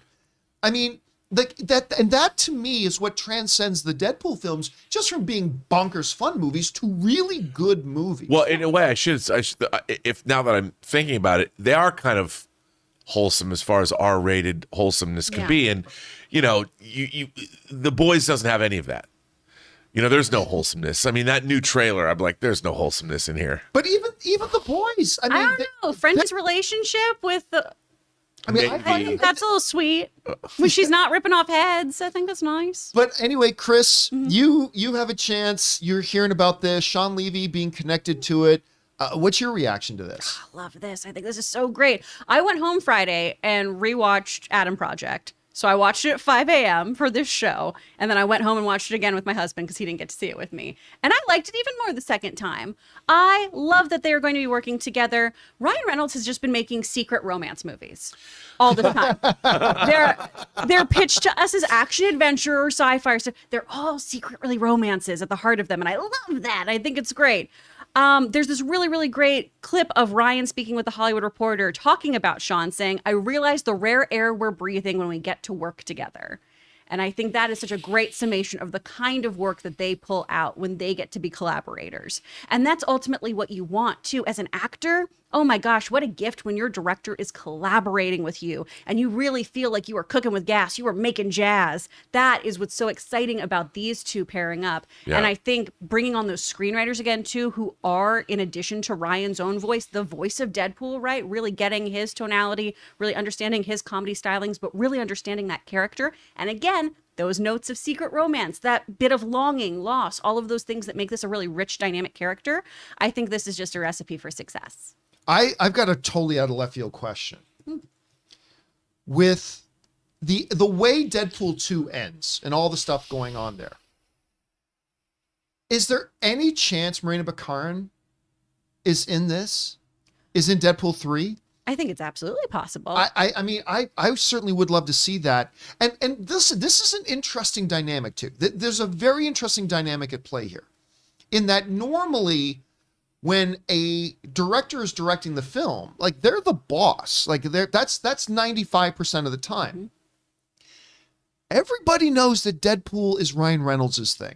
This is his baby. It is his package, it is whatever. So there's also an interesting dynamic there, and I think that's why when we hear Ryan Reynolds talk about, I just love being able to collaborate with him, I think that settles and puts that, because normally, I've said on the show before, I'm very cautious about films where the director is not clearly the one who has authority over set, mm-hmm. and that when an actor has actual more authority over a movie than a director, I'm very, very squeamish about those situations. I don't think that's a good mixture. No. But I think that can work very, very well here, because they have already shown that they work well together. They play off each other. They know how to bring out the best in each other. And so because of that, I'm pretty interested. Now, I've read some people writing saying, well, I can't remember Sean Levy doing an R-rated film before. That means that Deadpool 3 is going to be rated PG-13. No way. I mean, Kevin Feige has already said ages ago that the one thing they're going to do rated R is Deadpool. Kevin Feige's already said that. He's already put that out there, so you can put all those concerns to rest. Because while I said before the first Deadpool came out that you could do Deadpool PG-13, there's a way you can do it. And I believe that. But once you have Deadpool, there's no going back. You cannot go back to PG-13 with this Deadpool character once you've done the things in these Deadpool movies that you've done. So I have zero doubt they're going to remain this thing as a rated R. Rob, do you have any questions or doubts about that? No, I think they have to stay. They have to stay rated R. But again, the fanboy in me is like, okay, Deadpool exists in the Fox X-Men universe. So the question, John, has to be asked. We're now we're less than 2 months away from a multiverse of madness. And we know that Patrick Stewart, established in the Fox X-Men franchise, is going to be in this movie. Where, like, Deadpool could fit in somehow. I mean, if there's anything, if a multiverse can be madness, full of madness, who is the most mad character in the entirety of the entire Marvel universe? So I'm curious. You want to bring Marina McCarran back? I mean, if Deadpool's like, he's already skipping through time, changing stuff around, messing with the timeline. He's already done that, and that's canonical in the Deadpool movies. Well, it's canonical in the Deadpool movies, but is anything in the Deadpool movies truly canonical? Remember, this is Fox continuity, schmontinuity. I know. X-Men's universe. Where really canon. Within the continuities, they've done Days of Future Past. They've changed their timelines. They've done all kinds of things. So the question, John, because I'm a big geek and I love the MCU, where does it all fit in, or does it? Or does it? Does it fit in at all? Anyway, I've got a lot of questions going into this, but I'm sure they're going to keep it rated R. That thing I have no doubt. The question keeps coming up because there are new rumors going around about, like, brand new ones. Like, there were the old ones a few weeks ago, but there are brand new rumors about maybe Deadpool showing up in Doctor Strange 2, The Multiverse of Madness. And I am sticking with, I have been told directly by a very, very close source to the thing that no, Deadpool is not going to be in Doctor Strange 2 in The Multiverse of Madness. And boy, will I be pissed if it turns out he is. Yeah, but with this new announcement, the way that they're able to work their marketing campaigns, I mean, the stuff that they were able to pull off at the last minute, I could see. There's also, I read a report that maybe Sam Raimi was going to sign on for Doctor Strange 3. I mean, there's all kinds of stuff out there. I would love that. I wouldn't put it past anyone to come up with something in the next month. Yeah. Well, I mean, stick it in the movie. They are still shooting scenes right now for Doctor Strange 2. They're still doing some pickup shoots for Doctor Strange 2 right now. So I don't think you can say anything honestly about these movies, though. Like, I've had to sign NDAs for very, very small projects. If I was in the MCU and I wasn't allowed to tell anyone, I wouldn't tell my mother. I'm so friggin' terrified of Disney lawyers. Who? I don't believe anyone when they talk about this. Yeah, I mean, and also with the way Ryan Reynolds and Sean Levy work, what if they came up with something this afternoon? And they're like, hey, we have an idea. Yeah. I mean, they're the kind of people, and they have the clout. I mean, I would imagine that Ryan Reynolds could actually has Kevin Feige on speed dial and go, Sean and I came up with this thing. What do you say? And what's Kevin Feige going to do?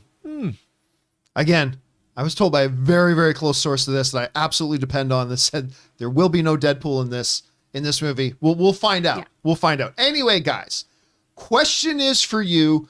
What do you think about this? I think this is tremendously exciting news that we're going to have Sean Levy. I mean, the partnership that him and Ryan Reynolds have had together with Free Guy, the Adam Project, has been very, very good. It's going to be excellent to see what they can do in a Deadpool 3. What are you guys expecting? Do you guys maybe think that this could be a harbinger that maybe we'll get a PG-13 Deadpool? I don't think so, but maybe you see some possibilities. Whatever you guys are thinking, jump down into the comment section below and let us know your thoughts. Guys, we want to take a moment and thank the sponsor of this video, Policy Genius. Life insurance can give you peace of mind that if something happens to you, your loved ones would have a financial cushion for rent or mortgage payments, loans, education costs, and everyday expenses. Policy Genius is your one-stop shop to find and buy the insurance that you need. You can click in the description or head to policygenius.com/Campea and answer a few questions. In just a few minutes, you can compare personalized quotes from top companies to find your lowest price. You could save 50% or more on life insurance by comparing quotes with Policy Genius, because the team of licensed experts at Policy Genius will help you understand your options and apply for the policy that you choose.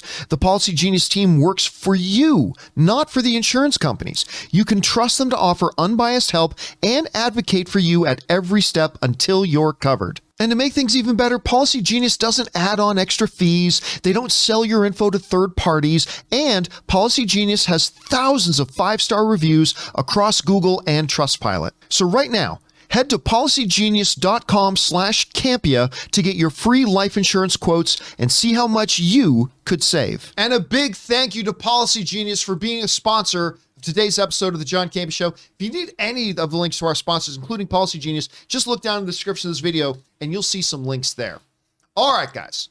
With that all down and out of the way, let's move on to start taking your live comments and questions that you guys have been sending in. So, Chris, oh, that's not the live comments and questions. Oh, no. Let me see if I can get the live Hi, guys. comments and questions up. Hold a second. You said Chris, There we go. That's a little bit better. Okay, what do we got up first? So first is from Casey Mack. Hey, John and crew. Sonic looks great. Have you seen this new Sonic 2 poster? It literally is a reference to the Sonic 2 game cover. I haven't seen the poster yet. I just saw the trailer, so I haven't seen the poster yet. I saw it on Instagram because I follow Ben Schwartz. What do you think? Is it good? It's great. Yeah, it totally is a callback to the game, and it looks wonderful. They understood the assignment. Awesome. Well, the trailer looks good. All right, what's next? MP, don't use a smart Samsung TV with HBO Max. When they released Godzilla vs. Kong, there was a white line issue, and past 9 months, there's been a gray letterboxing issue. I have heard that we talked about this on the show, that the HBO Max app was having some issues. Turned out it was only on certain devices. First of all, let me tell you this very, very clearly. Smart TVs are ass. Okay? Smart TVs suck. I know they come with all the apps, but here's the thing. Dedicated boxes, whether it is a Roku or an Apple TV or an Amazon Fire Stick or a Google Chromecast, they have dedicated hardware that's made for this. They are much faster, much snappier. You will have a much better experience watching any of your favorite streaming channels using a dedicated true streaming device. Do not use the functions in a smart TV. They absolutely suck. That said, yeah, HBO Max did have a couple of problems with some of the services before, and I heard they solved a lot of them, but some of them might be in there. So yeah, there's that. But again, the moral of the story here, guys, is get a true dedicated streaming box. They are cheap as hell. I mean, that even an Apple TV, I think is $99 or something like that. Yeah. But again, I use the Google Chromecast with Google TV. I love that. I also have a couple of Rokus. But I mean, whichever one. Rob, you're an Amazon Fire Stick user. I use a Fire Stick, but by the way, also please manually set up your TV. manually set it up, turn off motion smoothing, Yes. balance the colors yourself. Wasn't you it can find Tom Cruise and Chris McQuarrie? Yep, Chris That McQuarrie. did like a PSA on that. Turn that off. Turn on your all of TV. that Yeah. crap off and go calibrate your own TV. You can go online on YouTube and find TV calibrators if you don't have a dedicated disc already. Please do it. You'll like yourself better. All right. What's next? Another one from Casey Mack. Hey, John, when you thought we already had enough stuff to watch in May, June, it was just announced this weekend that Umbrella Academy Season 3 will be on June 22nd. Yes, they released a very short little teaser thing to announce the beginning of it. I love this show. Umbrella Academy, and it's funny because one of the producers on the show plays in my Star Wars role-playing game group that we actually haven't had a game in a while because, the pandemic hit and all that kind of stuff. But one of the producers of that show, but I truly love Umbrella Academy. There was a good stretch there when The Boys, Doom Patrol, and Umbrella Academy were like my 3 favorite things on TV. Cannot wait for it to come back. Very, very excited for it. All right, what's next? Rookie Tookie, one of 2. Hello, John. Another day, another Zevia Bev. Another beverage that must not be named. That's right. The Batman film is so lit. Vin Diesel is for sure going to cast the Batmobile for the next Fast and Furious movie. Probably. Next thing you know, it's going to pull up on the driveway and earn a seat at the family dinner table after a long day of racing around Earth's biomes and atmosphere, defeating bad guys for the name of family. Yeah, okay, look, Rookie brings up, though, a very, very valid point here. And that is that the Batmobile in this movie, if you still have not seen Batman, you've seen in the trailers, there's a scene with the Batmobile. And there are some people who saw, when the pictures of the Batmobile came out, thought, that doesn't look all that impressive. I was one of them. Yeah, I thought, okay, cool, look grittier, more of a realistic looking car. Nothing special. Man, I love the Tumbler. But yeah, this one looks all right. The Batmobile in this movie is so freaking awesome. It is a scene stealer. It's an absolute scene stealer. Rob, that scene where it first appears, Dude. It's like the monster coming out of the shadows in a horror movie for the first time. You know what I'm saying? In terms of, to me, the closest thing, another great Warner Brothers property, it reminded me of Mad Max's V8 Interceptor in The Road Warrior, the last of the V8 Interceptors. This thing is a hand-built muscle car that is designed to be, the Tumbler is meant to be a military vehicle, but this thing is a tank. And I loved it. And it's fast, it's mean, it's ferocious. Come on, how many cars actually roar? Yeah. This roars. This car roars. All right, what's next? From Josh Kahn. Hey, John and crew. Just saw that Riot Games have made a new equity investment in Footage Animation Studio right after winning 9 Annie Awards this weekend for Arcane. One of 2. In there, they mentioned Arcane Season 2 is in production along with other to be announced productions. Could this mean a cinematic universe? If it's near as good as the show, I'm all for it. It's possible because here's the thing. Hollywood right now and all of entertainment is so fucking addicted to everything's got to be shared cinematic universe, which I'm getting bored of, but it's possible. All I know is that Arcane went from a show that I had zero interest in to being my number 1 favorite animated show of all time. I still have to watch it. I haven't seen it. I'm shocked. I know. Right up your alley. You'll get sucked in the You're first going to 5 get minutes. addicted to it. I'm Like really You'll be like, excited. okay. It is like to me the best animated show I've ever seen. The design work. Oh. It's really amazing. Now, you said a video game company?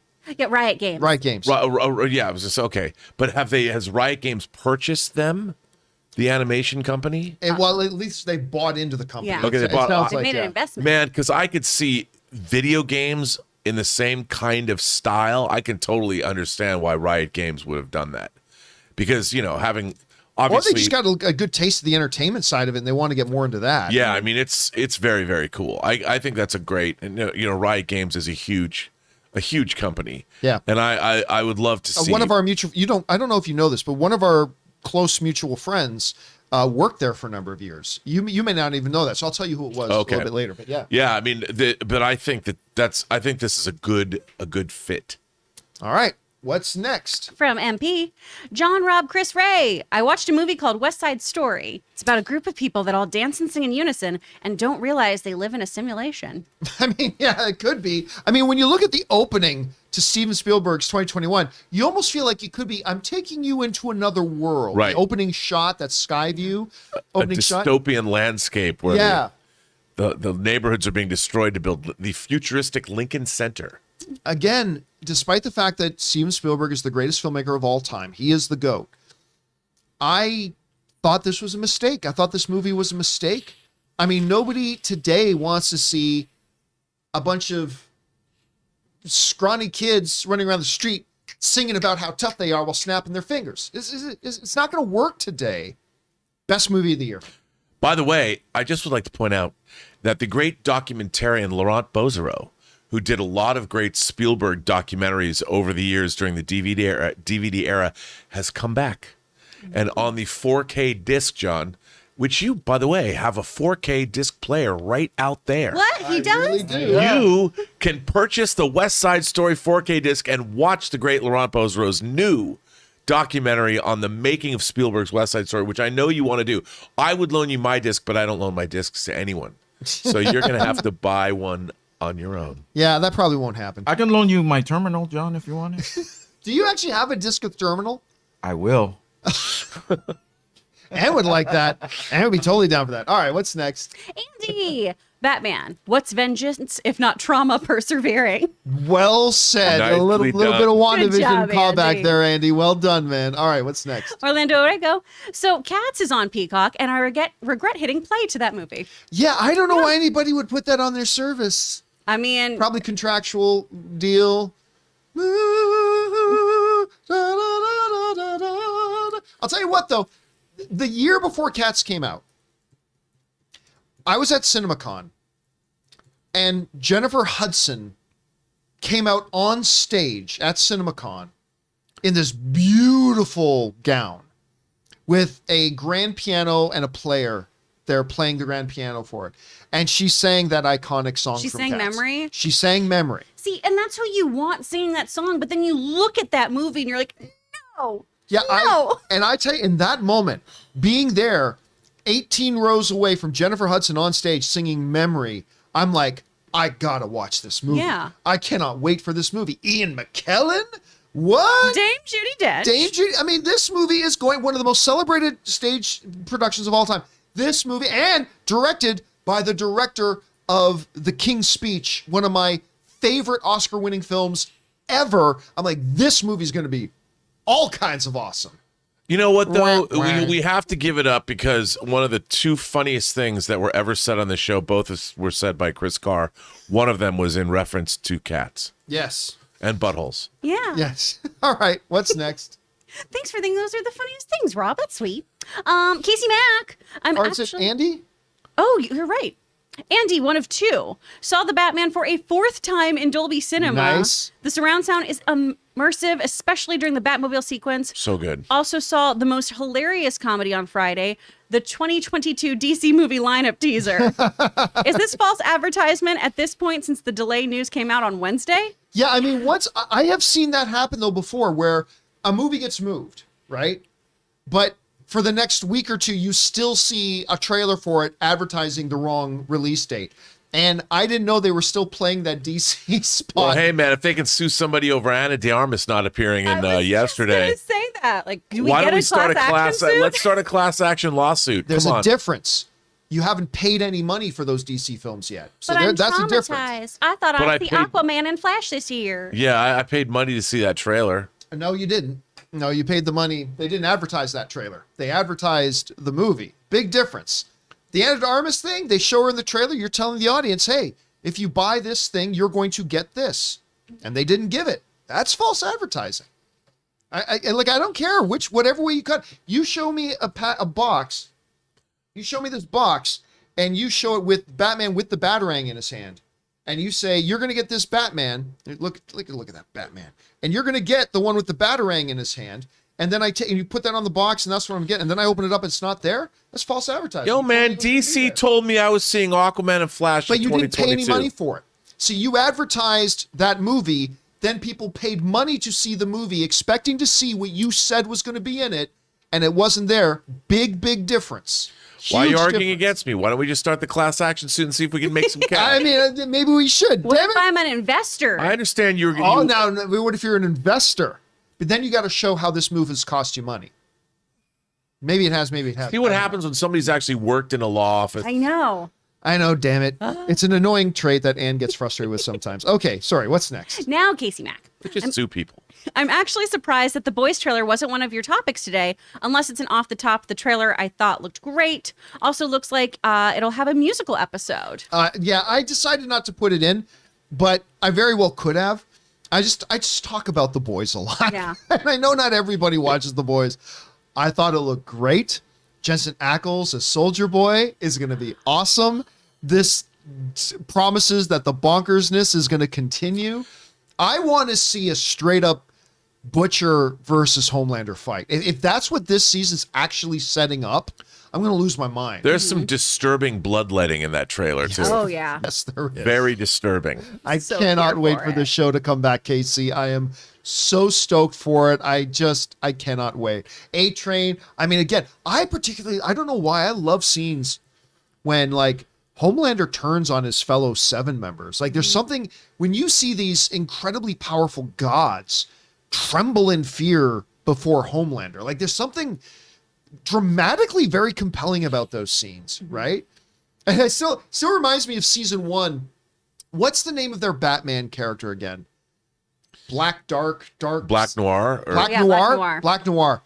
Like, what in season 1 of The Boys, as Homelander's kind of reprimanding the entire Seven, like the Seven are sitting around their big table, he's reprimanding all of them. It's like, you guys are doing that. Except for you, Black Noir. Great job as always. And like, Black Noir is just like totally, I love that scene. Anyway. Do you guys think, because I don't now, do you think they're going to do the big Black Noir reveal from the comics? Or no? I didn't read that far into it. Oh, okay. Yeah. Yeah. I don't know. Right? That's a good question. I keep wondering I don't even know what it is, but we shouldn't reveal it. No, that's why I'm being vague as hell. All right. Okay, what's next? All right, from Out of Time 1985. How is the new studio hunt going? All right, I will let you know. The hunt for a new studio continues. I have put in an offer on a studio space. That's exciting. And I'll tell you guys right now, I put up a video of a studio space that I toured that I really like. That's the studio space. I put it up a couple of months ago, but this week I have put in an offer for it to get the studio space. We will go from having, what do you think we got in here? 300 square feet? At 350? least, yeah. Let's say 350 square feet in this studio that we're in right now to 2,600 square feet. So, I'm going to do so many cartwheels. and they like, I'll do somersaults all day. Aw. No. And we're going to fill up the space. Like it's going to actually have some office space for people to work in. We're going to have room for multiple sets to do different shows. But yeah, we'll find out because the offer I've given them is not what they're asking for. But hey, listen, in the post-pandemic era, when a lot of companies don't use offices anymore and all their employees, I think it's a buyer's market. And so I've gone in with an offer lower than what they're asking for, and we'll see if we get it. Hopefully, I would love if by May we've moved into a new studio. I would love it. I'm not 100% sure that May is realistic, but I'm going to keep my fingers crossed that in May we'll be in a new studio. All right. Thanks a lot for asking, man. What's next? From MP. John, I have a crazy alternate reality movie idea, and it all relies on the lead part being played by John David Washington as George Washington. Okay. Okay. I don't know if I can really see that, but all right. Why not? Okay. What's next? Andy again. Not to get political, but Bob Chapek further dug his own grave with his creatives over his initial stance on what's going on in Florida. We're not here to talk about anything political or anything like that. So I appreciate your point of view on that, but we're not going to get into that. All right, what's next? City of Swift pre-ordered the Pattinson Batman Deluxe version hot toy.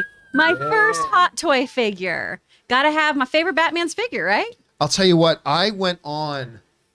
Okay, so a little bit connected to the studio search topic. I was starting to look for some shelving for a new studio space, and I'm looking for shelving that has enough room that you could fit a hot toy in it. So I went over to Sideshow Collectibles website last night and said, what's, because the shelves it has 32 centimeters of space. That's Canadian speak for you American folks. 32 centimeters.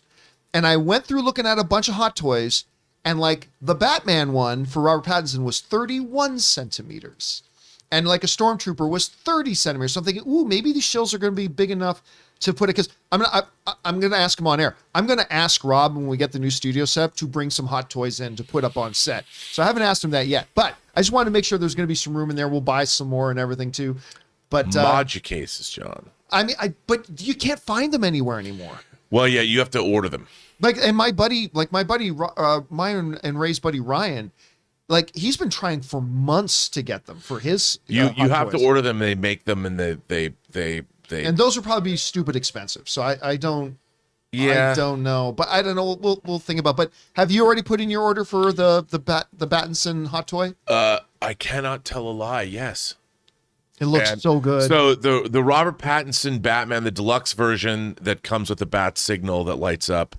There's that one, and then they just put up his motorcycle for pre-order. Really? Oh God, that's gonna be cheap. No, it's only $315, John. Oh geez, is that all? Come on now. I can buy 20 pops for that.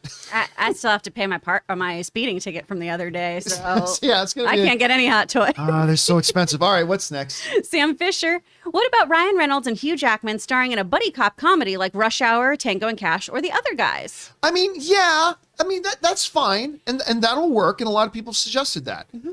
I want a Face Off remake.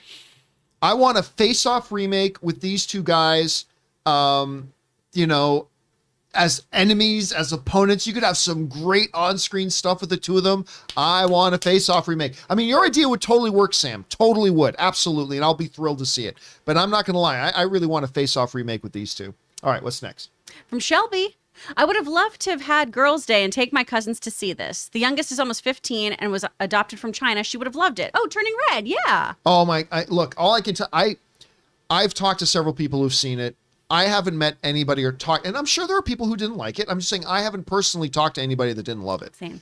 And had some really big reactions to it. And again, it really highlights what a bonehead ass decision it was to pull this thing from theaters. This should have been a movie theatrical experience. And then you put it on Disney Plus for everybody. But this should have been a movie enjoyed in movie theaters. This thing would have made them not $1 billion, but it would have made them a ton of money. And again, the disrespect to the animators at Pixar, but whatever. The movie is great. It's an absolute win for them. All right, what's next? Justin Lee. The trailer for the final season of Better Call Saul just released. But why do you think this critically acclaimed show has not gotten the same buzz as other top shows? Might end up better than Breaking Bad. It's because of Breaking Bad.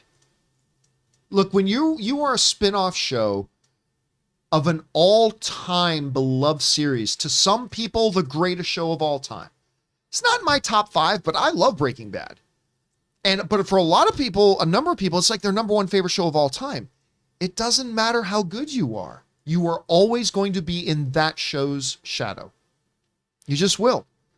And I have not caught up on Better Call Saul. I watched the first couple of seasons and then I fell off it. Not because I didn't like it. I just fell off it. I just forgot about it and I've never gotten caught back up. I don't think it's as good as Breaking Bad, but it's really good. And some people think it's even better. Rob, have you watched Better Call Saul? Yeah, I mean, look, I'm a huge Breaking Bad fan. And I have, with Better Call Saul, I stopped watching it intentionally to wait until the rest. I want to get the rest of the whole, because when I first watched Breaking Bad, I'd seen the pilot and that was it. And then I bought the Blu-ray, the entire series that came in the 50-gallon oil drum. And I binged the whole thing. I've done it twice. It's amazing. And it annoyed the F out of me that Better Call Saul was not done. So I am so excited that this series is going to be over, and I expect to get the equivalent set, and I'm going to watch it all in a week. Oh, nice. All right, what's next? From Ketchup on Eggs. Uh-huh. Imagine the Free Guy Easter eggs we'll get in Deadpool 3. Oh, I expect there'll be numerous. Absolutely numerous ketchup and eggs. You're not wrong about that. All right, what's next? Sam Fisher, will my Discovery Plus account be grandfathered in? I doubt it. And the reason I doubt it is because I'm sure there will be a special deal given. Yeah. But HBO is a premium streamer service. I think it's $15, if I'm not mistaken, right around $15. Discovery's $4.99. They're not going to I don't see them grandfathering you in to a combined extra service at 1/3 of what the price is on just the one service alone. So I think that you might get a really good deal, but I can't see that being grandfathered in. You are, John, you're David Zaslav. What do you set the price at for this new streamer? I think I keep it at what HBO Max is. I think I keep it at $15. I think $15 is a great value proposition. You're paying 50 cents a day for a world of some of the greatest content ever put on television screens. But you don't want the distinction of being definitively the most expensive streamer in the streaming business right now. And they are already at the top end. But if they were to say, make this $20 a month, listen, as a consumer, that is still a good value proposition. I mean, $20 a month for what you get on that is still a good value proposition. But now you would be so far the most expensive of all the bunch. You don't want that distinction. I keep it at $15. What do you do? I mean, look, I think that's probably a good idea. The problem is you are combining two services. Yeah. And you're not getting any more money. I think they're probably going to have to increase. They're going to have to do something. And I would think maybe not to start, but they would come out and say, okay, here, for the first year, we're going to keep the price, two services for the price of one. But at the end of the first year, it goes up to $17.99. Well, see, but that's the other part of this, because that initial loss will be offset by the $3 billion in savings they do every year by the combination. Plus, we got to understand this. All the streaming prices are going up. They're all Netflix just recently announced another price increase. Disney's announcing new price increases. You give this thing another year or two, you wait till all the services keep creeping up, then you can say, okay, now we're increasing this to $18 a month, and maybe we're the most expensive, but we're only the most expensive by $1 or $2. Yeah. You know, the problem is the spending on programming is exceeding their subscription dollars coming in, and they're trying to, increase their profits. What's eventually going to happen is they're going to have to spend less on content. They're going to have to get their content spend into an area where their subscriptions bring them profit. I agree. That's going to be. Well, and I think what you need to do too, instead of raising your prices, well, not constantly, but continuing to raise your prices, do what Apple and YouTube TV have done. You've got to have that VPN thing. You've got to have it kind of geotagged almost. Someone tries to use my Apple password, I have to be the one who signs them in from my phone saying, yeah, that's okay. And that's going to annoy people enough that they're not going to let their friends use their passwords anymore. There's like 5 people with HBO Max, I'm convinced. We're all just sharing the same password. Well, that's the thing. All the streamers have said recently that that in the next year or two, they're all going to be coming up with new technology that massively cracks down on password sharing. Yep. They used to be okay with it, and then they realized this is costing us hundreds and hundreds of millions of dollars. And they're going to probably crack down on that. But Which I don't have a problem with. I don't think I think the way we get great entertainment is it has to be paid for. Exactly. We have to stop people thinking that just because it's a file that they can download that they should get it for free. Yeah. Oh, and I'm more than happy to pay for like 4 or 5 services around $15. Yeah. That's fine. That doesn't upset me. If I'm paying for 4 or 5 services that are all like $30, I'm going to stop having some of those streamers. And it is getting expensive enough that we're going to have to make choices. Yeah. But that's true of everything in life. Yeah. I can't have all the cars I want. I got to make choices. I got to pick You have the only one. car you need. Yes. The Chris car. The only car anybody needs. But no, need like one. I don't get to have all the cars I want. I can pick one, and I got to live with that one because that's what I can afford. Right? So, I mean, that's true of everything in life. Like, we're not going to be able to have all of it. Some people will, I guess. But yeah, we're going to have to make some choices, and these things are just going to get more expensive. All right, what's next? All right, Andy, one of 2. You said that there were creatives at Disney looking at safety nets for an exit. Do you think Kevin Feige is possibly looking at his safety net as well. If he is, there's a certain studio that just recently changed their film schedule that could certainly use his expertise and leadership. I've said many times, 5 years from now, Kevin Feige is not the president of Marvel Studios. I'm not even so certain 3 years from now he is. I honestly believe that Kevin Feige, and I know, Rob, you and I differ on this, but I honestly believe, number one, Kevin Feige has done everything there is to do with Marvel. And he needs new challenges. And number two, the power structure at Disney reshuffling has taken power away from him. He is less, today, Kevin Feige is less in control of Marvel than he was 2 years ago. He is less in control now than he was 2 years ago. And now, instead of being a direct report to Alan Horn, he's got a couple of layers of bureaucracy above him of business suit people.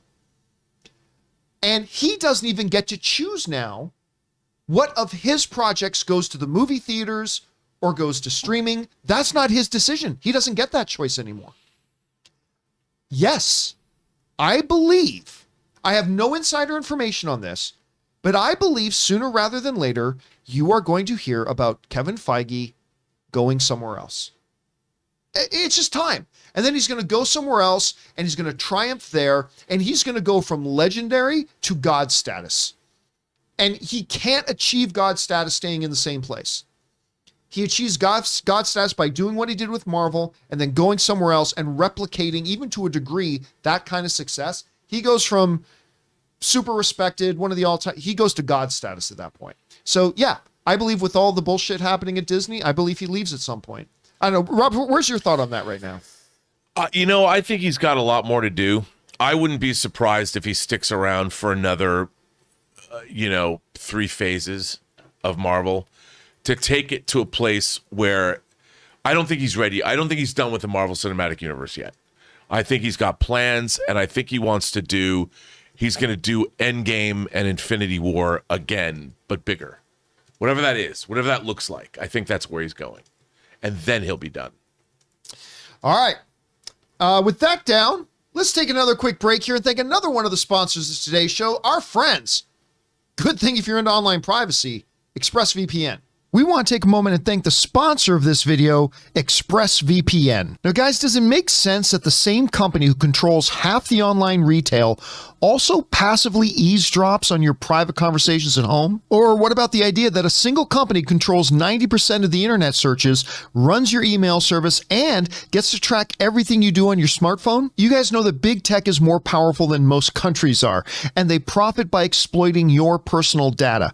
It's time to put a layer of protection between your online activity and these tech juggernauts, and that's why I use ExpressVPN. You see, when you run ExpressVPN on your device, the software hides your IP address, something that big tech companies can use to personally identify you. So ExpressVPN makes your activity harder to trace and sell to advertisers. ExpressVPN also encrypts 100% of your internet data to keep you safe from hackers and eavesdroppers on your network. So stop handing over your personal data to the big tech monopoly that mines your activity and sells your information. Protect yourself with the VPN that I trust to keep me safe online.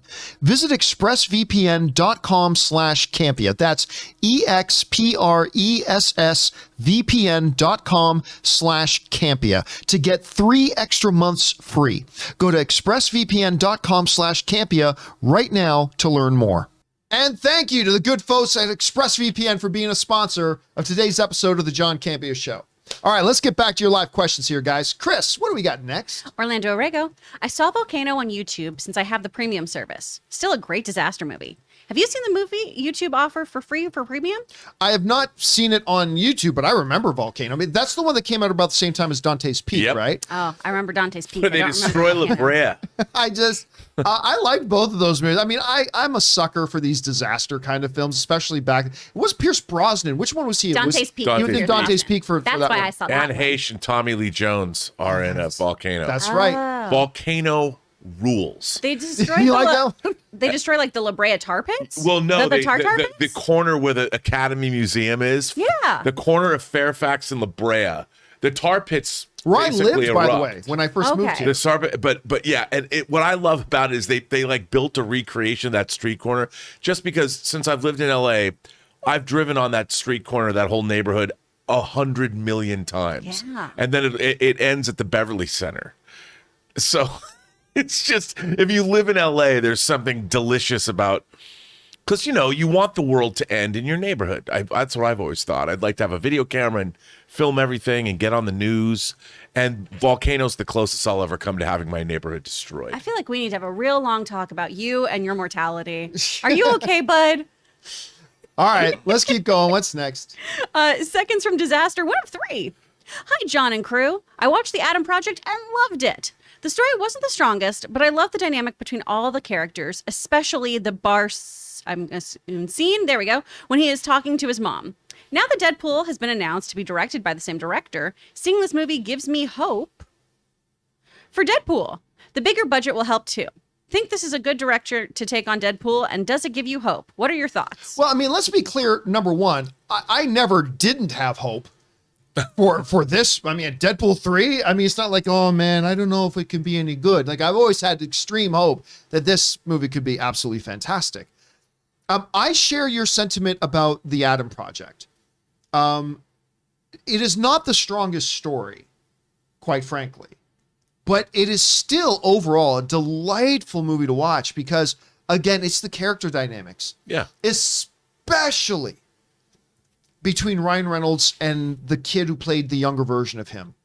Every line of dialogue between those two was utterly fantastic. And again, that kid Walker Scobe playing the younger version of Ryan Reynolds was so disturbingly spot on. Have you seen, this is so weird, have you seen his Kraft mac and cheese commercial? No. It's hysterical because it's just him saying all kinds of inappropriate shit and the director being like, why are you like this? And it's just him riffing off stuff. And then Ryan's like, I'm sorry, I'm probably responsible for this. And This goes is a and chats real them. Kraft macaroni Yeah, and cheese? It's so funny. So this Please is, look it up. I'm It's gonna have to wonderful. look this up. I had no idea. I me. Have any of you haven't guys seen in the live chat? Because I mean, obviously, this is if Ryan Reynolds is also in it. First of all, what Yeah. are they paying? And then, Right. so it has to be since Adam. Okay, I got to see this. Delightful. I want to see this. All right, what's next? From Reels and Heels. R.I.P. to an acting legend, William Hurt, and WWE Hall of Famer, Scott Hall. Yeah, obviously, we were talking about William Hurt earlier. Scott Hall has passed away. Razor Ramon, the bad guy.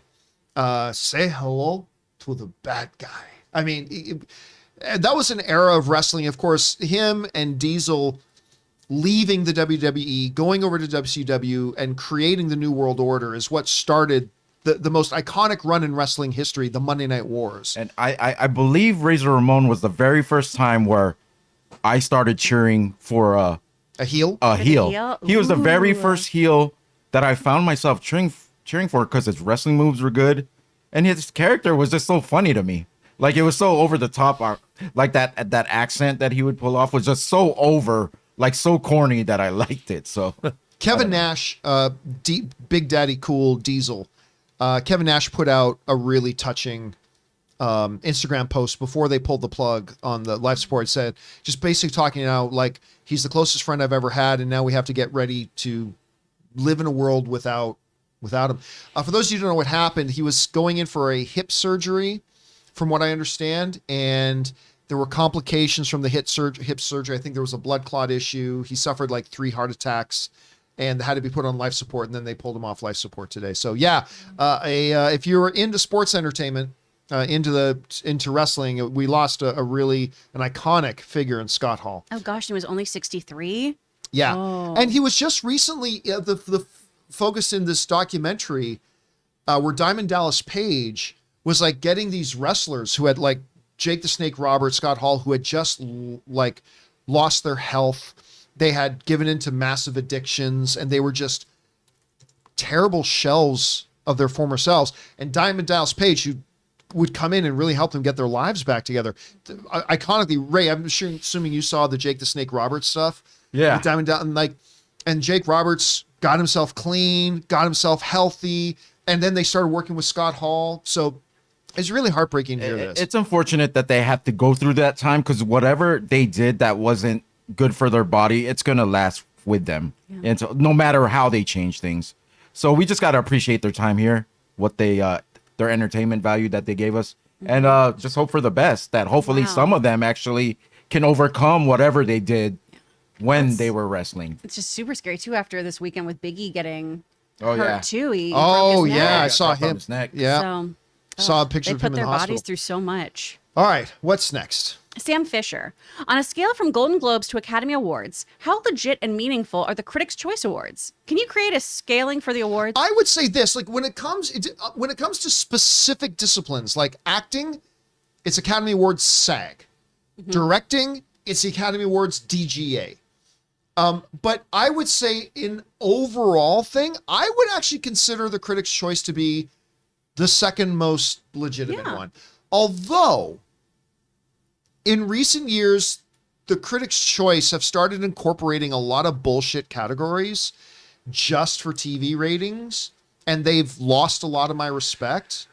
I still like listen, and I say this being close friends with many members of the Broadcast Film Critics Society, and all due respect, but I used to love the Critics' Choice Awards, and I would tune into them. I gave up on them a couple of years ago. I would still say they're probably the second most legit, far above the Golden Globes, but that's where I would put it myself. Where do you put in BAFTAs? It's tough because BAFTAs are so specialized that I definitely pay attention to the BAFTAs. Like they Yeah. just had the BAFTAs and stuff like that.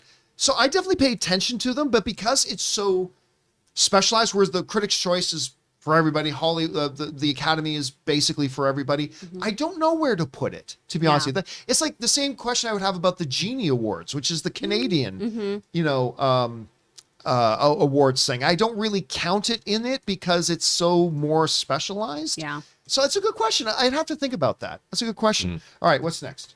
From John Redcorn. This year marks the 25th anniversary of the notorious B.I.G.'s death. What is your favorite Biggie Smalls song and thoughts on the biopic Notorious? You know what's funny that you bring that up? I'm a YouTube surfer, right? Like I grab a bite to eat when I have a break, turn on my TV, I just put it on YouTube, and I just look what's in my recommendation list. And every once in a while, because I admit I'm a bit of a sucker for Pawn Stars. And just yesterday, a recommended clip from Pawn Stars came up of the show, like speaking of Biggie, and of course everybody knows his connection to Tupac and all that kind of stuff.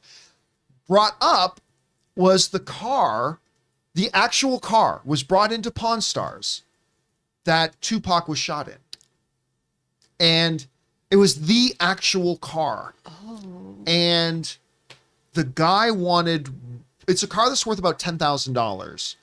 But the guy wanted 1.5 million for it. Oh. And it was certified. It was the car. I mean, that car is music industry history, cultural history. A little morbid. I was going to say, and a crime scene. Yes, and a living, rolling crime scene. But the guy wanted 1.5 million for it. And they, of course, as they always do, they brought in their experts to look at it. And they said at auction, this car could bring in anywhere from $500,000 to $1 million. So obviously, Rick wasn't going to pay a 1.5 million for that. So they didn't make a deal. But I just thought that was really interesting. I think that's pretty cool that you bring that up. And Ann will pop on Biggie music every once in a while in the car as we're going too. So I don't know, Rob, you got any memories of that?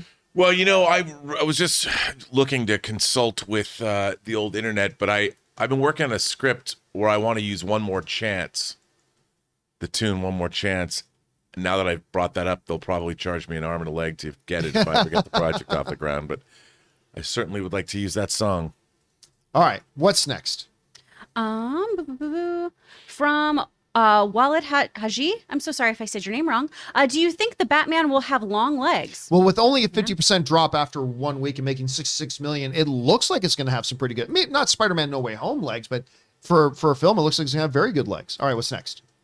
From James Germain, Adam Project so good. Mark Ruffalo saying, I love you.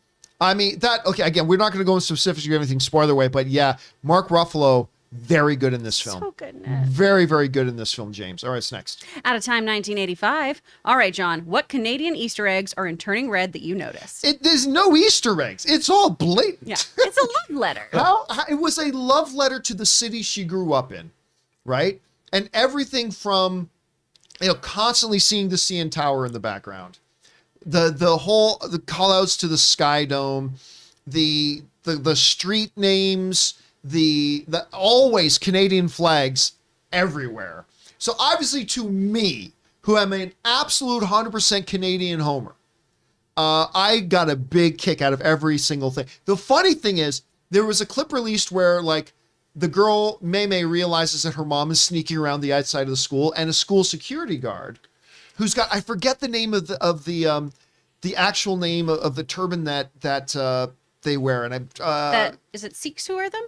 But I'm trying to remember the name of it, but whatever. But I remember seeing that and thinking, my school security guard. And this, I was instantly like so attached to it, because Canada, the way we describe it in Canada is that like Canada truly is a multicultural society. Yeah.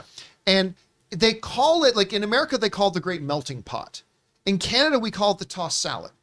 We call it like, we don't. I like that. We don't blend everything till it's all the same.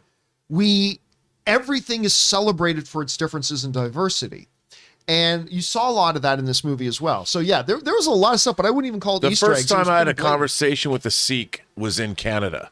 And I knew he was a Sikh because of the turban he was wearing. And he asked me, he was a cab driver, and I was going up to the set of X-Men 2. And he said to me, he goes, you know I'm a Sikh. A lot of people don't know I'm a Sikh. And I said, well, it's because of Star Trek.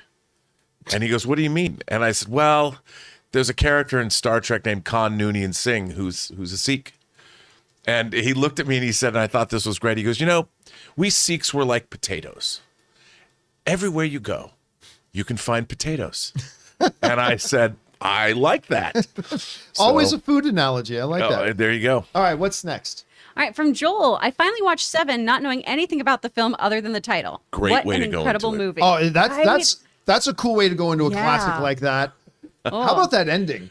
Dude, the whole movie, if you don't know what that movie's like, after the first 10 minutes, you're like, what am I watching? It's so good. But still, like, it's got that Planet of the Apes ending kind of ending. Mm-hmm. It's an ending that you just go, oh my God. Yeah. Like, right? It's just, whoo. And now you understand. You probably checked it out because of all the comparisons people were making the Batman to it. Yeah. But whatever got you to watching it, I'm glad you had a chance to see it, dude. I just hope he wasn't eating spaghetti while Greatest use of Nine Inch Nails in an opening credits song ever. All right, what's next? Casey Mack again. More sad news today. Scott Hall, after suffering 3 heart attacks during hip surgery, is on life support, and the family could pull the plug today. Yeah, and as it turns out, we're understanding they have pulled the plug now, Casey, and yeah, real loss for the wrestling world. All right, what's next? Duck Cookie was lucky enough to see Turning Red on the big screen. It was packed that Friday night with families, unattended middle schoolers, and increasingly awkward adults like me. Disney robbed this movie. Disney 1000% robbed this movie. And it's so weird because I want to praise Disney so much for making this movie, but also slap them proverbially across their stupid face. Right. For not having this be a theatrical film. Like, is it the third or fourth Pixar movie that's been moved to Third. They did it with the wonderful Soul. Then they did it for the pretty good Luca. I didn't love Luca, but it was definitely pretty good. That pasta recipe is bomb. Yes, it is. I just want to interrupt real quick just so we can make things clear that he is still on life support. I thought you said no. I thought so too. I'm sorry, everyone, but the latest news, he's still on life support, but he is scheduled to be taken off. I thought they heard they hadn't actually done it now. I think they're taking their time to say goodbye, which is probably what's needed. All right, thanks for the update on that. Sorry, because I thought it had been said earlier that they had now actually pulled the plug. Okay, good to know. Thank you for that. All right, what's next? Harv's K. Turning Red is delightful, but slightly puzzled at the lower than expected Rotten Tomatoes audience score. Looks like some folks were taken aback by the theme. I think there's clearly a political thing going on here with that. Because the movie is fantastic. It's all subjective. Not everybody's going to like it. Yeah. That's the way movies are. And the critic rate, but yeah, a lot about this is anti-family and blah, blah. It's like, oh my God, you've never watched a Disney film, have you? Or you've never actually lived in the real world. Yeah. But to me, it's clearly a lot of people bringing some preset agendas to the table. So I'm just ignoring it myself because the movie is great. And again, if you watch it and didn't like it, nothing wrong with that. Movies are subjective. You didn't like it, you didn't like it. But I think when you read through those things, you can clearly read some agendas. When you read, because I hopped on Rotten Tomatoes and I started to read through some of the negative ones, and it's like, okay, so this It's not, yeah, I watched it didn't work for me, I didn't find it funny, and those are fine. But it was all this movie didn't show families the way families are supposed to be shown, with obedient children and blah blah blah. This is bad. And like, yeah, you know what? I don't know. Go back into your bomb shelter. Targeted too. Those are organized. Yeah, it's definitely campaigns. organized and targeted. So, go back to your bomb shelter.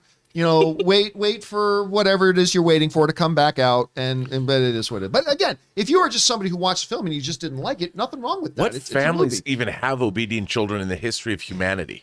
When does that ever happen? I'm sure. I mean, everyone I grew up thought their kids were. Yeah, Ooh, that's the issue. Yes.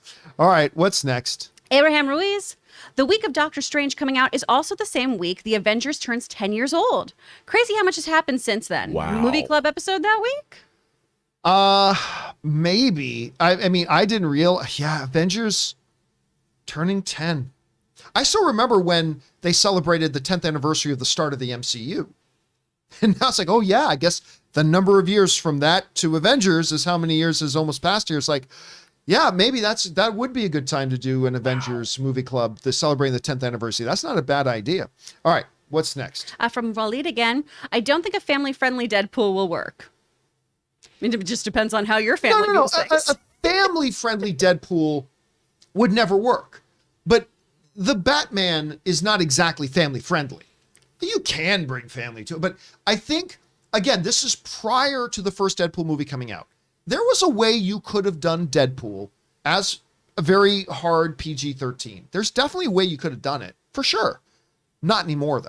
Like, once you come out with an R-rated Deadpool, you can't go back. The genie's out of the bottle. There's just no going back there now. All right, what's next? From Dante, hey, John and crew. The Critics' Choice Awards were last night, and it felt like a trial run for the new Oscars format. Thoughts on the show? Love ya. Bring on the filthy. I haven't watched it in years. I didn't watch it. No, I don't watch it anymore. Who won, but I used to watch it all the time till they started doing these desperation, please watch our show moves. And I still respect the organization. I do. And I still think it's the second most personally prestigious general award show other than the Oscars. I do, but I don't watch the show anymore. Probably won't ever again. But I still pay attention to what the results are because, again, I know personally I've got a lot of friends who vote on those things. So there you go. All right, what's next? From James, new trailer for The Boys Season 3 dropped this weekend, and it was amazing. Lots of action and gore, and the song choice fit the trailer perfectly. It did. And obviously, I'm a Supernatural guy. So Jensen Ackles coming in as Soldier Boy. And just that one image of him with the obvious Captain America mask on and that smile of his, I'm so excited for this season. Like, I love this show. I completely love it. This trailer was so violent. All right, what's next? From Michael, hello, John. Rewatched Wrath of Khan and was wondering, who's a better villain, Khan or Hans Gruber? Hans Gruber, but Khan is one of the greatest villains. And one of the great things about Khan was the fact, like, I still remember before that movie came out, before the Wrath of Khan came out, I mean, I was just a kid, but they rebroadcast the Khan episode of the original Star Trek. Space Seed. And I remember my mom really excited about it because my mom really liked the original Star Trek. And I remember we watched that on TV. And then, so getting to go back to the movie and seeing them piggyback on that was a great thing. And Khan is truly one of the great screen villains ever. Mm-hmm. Hans Gruber, though, other than Vader, is arguably a number one screen villain ever. Hell yeah. So me saying Hans Gruber is no disrespect to the Khan character at all. But Rob, you're a huge Wrath of Khan guy. How would you answer that? Look, I see Khan not as a villain, but as an antagonist. You know, he's a man out of time. Mm-hmm. He controlled a quarter of the world's population at one point, and he offered the world order. What can you say? I mean, it's not his fault that SETI Alpha 6 exploded 6 months after they were left. Yeah. I mean, it was kind of a bummer. And really, Khan's vengeance, Khan's wrath was created by Shatner, by Kirk, not checking in on their progress, John. All right. Could have solved the whole thing. Could have. All right, what's next? From Gary, OMG, Rebel Wilson at the BAFTAs last night was cringeworthy. Again, didn't see it. I saw some of her opening monologue. I thought her Did he monologue host it? Oh, I didn't know. Her opening monologue had some pretty good There's some lines gems in in it. there. Yeah. Yeah. I like her. I enjoy her a lot. I think She she's was real pretty funny. The best line I thought was that whole like, it's very surprising to have an Australian hosting the BAFTAs because I'm from the bush. But when you think about it, aren't we all? That was, I love that line. Like, Yeah, they couldn't do that line at the Academy Awards. It was, no, it was pretty. Yeah, but no, I didn't see the show, but thanks for giving your input on that, man. All right, what's next? from Michael Serta, question for Rob. Did you see that Queen Studios is making a 1/6 scale Heath Ledger Joker? Looks like they can give Hot Toys a run for their money. By the way, Rob, how do these places get away with this? Because there are a lot of these knockoff things, and they give them different names, like the Gambit figure they call the card player or something Yes. like That's that. the I Cajun know. card dealer. So yeah, those are unlicensed figures that licensed companies aren't going to make. So John, what's happened, and what our viewers astutely bringing up is Queen Studios has been known for making beautiful statues. Their work is impeccable. They are jumping into the 6 scale fray, and the first figure they're doing is a Heath Ledger Joker. There's 2 versions of it. There's one with rooted hair and one with sculpted hair, and they both are incredible. But the price point, John, the price point for the Queen Studios rooted hair Joker is probably going to be around $1,600. What? Whoa. For a 1/6 scale figure? For Yes, why? sir. For what? What is Yes, it? sir. What does it Well, okay. do? See, look, I love this. Okay, this has been the action figure world for the last 2 weeks online. I love it. You're all looking at me like Is it actually Heath Ledger's hair that they No, cut so- and put on the Does figure? his ghost So come and talk here's to you? here's the thing, and then there's J&D Studios, which is probably going to be even more. So these are the same way that you can have supercars and hypercars. You could buy a Ferrari or a Lambo, or you could get like a Koenigsegg or a Bulgari. So this is, if Hot Toys was a Ferrari, now we're going up to Bulgari level. You know, Dang. Wait a second. So we're talking you about want a a 12 Veyron, 12-inch figure we're talking a 6 scale. for $1,600. So a ruler. Yes, and J&D might be even more. Does it give you orgasms? No, thank you. Like just by looking at it or something? I mean, depends, John. I'm just telling you, if you saw, There's dolls that do that. I mean, Can't anything if you really believe. If you really believe. If only you believe. You believe enough. now, so the thing about Queen Studios is so far they only have licenses to Warner properties. They're going to do Lord of the Rings. They're going to do Batman. They're going to do probably Matrix. Whether people will buy them, and I imagine they're going to do them in small batches, 500 or 1,000 pieces.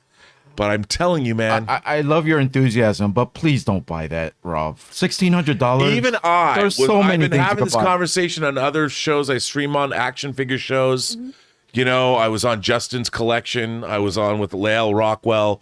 This is the debates. These are the ongoing debates. And the question is, would we all do it? And I think we're all shaking our heads until you hold one in your hand. Then you're like, I don't care how at $1,600. Like I bought the new Mac Pro, or not the new Mac Pro. I bought one of the new Mac Studios, right? It's promising to be a machine that will do what things that are comparable. That if I spec'd out my computer, my PC, it would cost probably more than what this thing is going to be. But I don't care how good it is. If I hold it in my hands and they look at me and say the price tag on is $32,000, I'm going to no. I know. Look, I don't care how good it is. John, No. John, you are being rational. That's That the is problem. that is the rational, pragmatic way to be. You know what I would buy with that amount of money?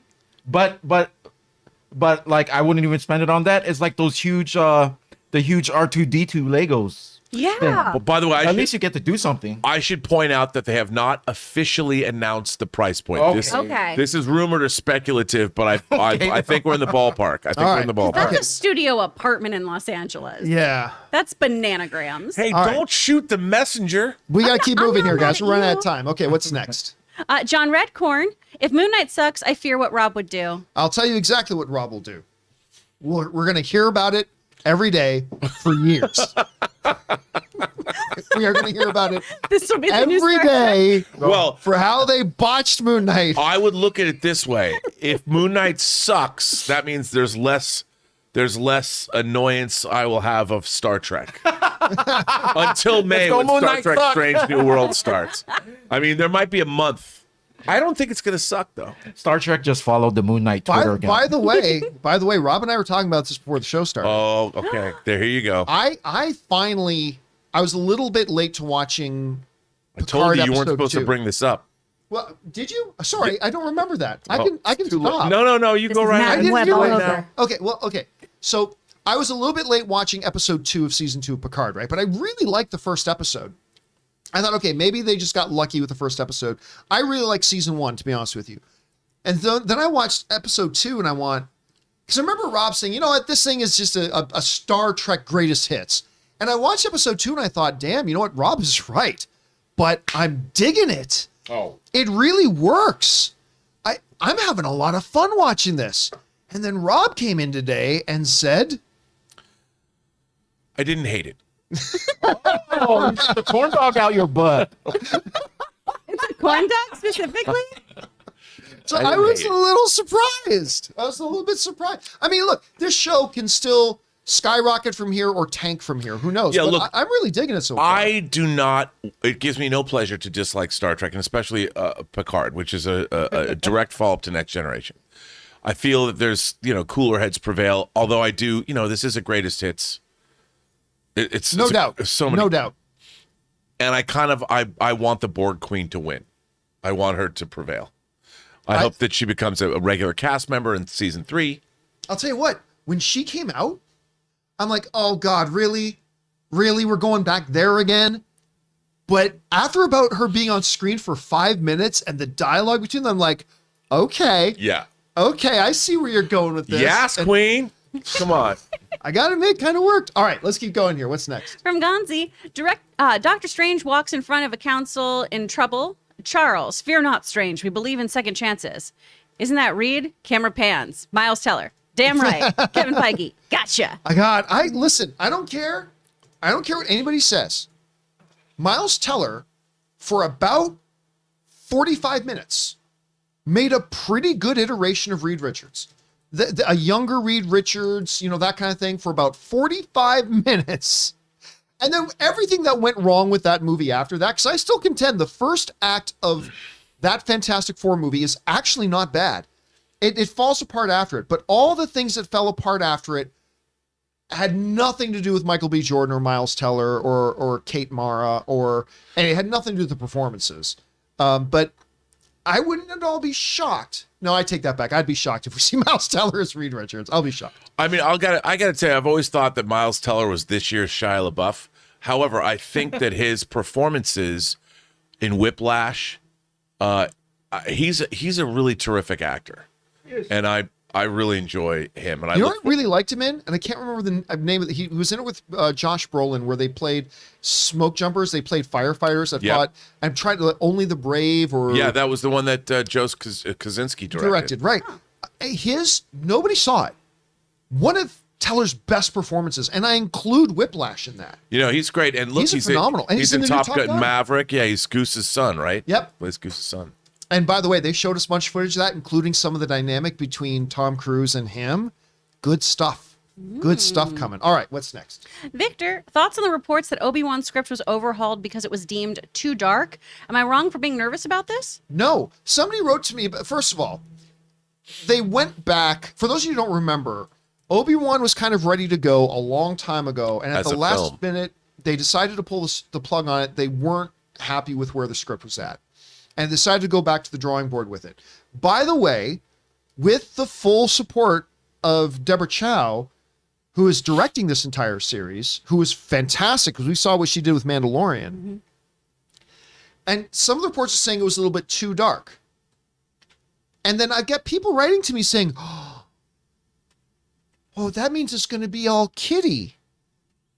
No, it probably just meant it was too dark. And if Deborah Chow thought, look, dark is neither a good or a bad thing. It's not like dark equals goodness. It doesn't. It's like anything else in storytelling. You can use it if you use it right. But like anything else, you put too much of it in it, it's going to ruin it. And if Deborah Chow and the other folks over there looked at it and said, you know what? this will not deliver the highest quality Obi-Wan story that we can tell. It's too much like this.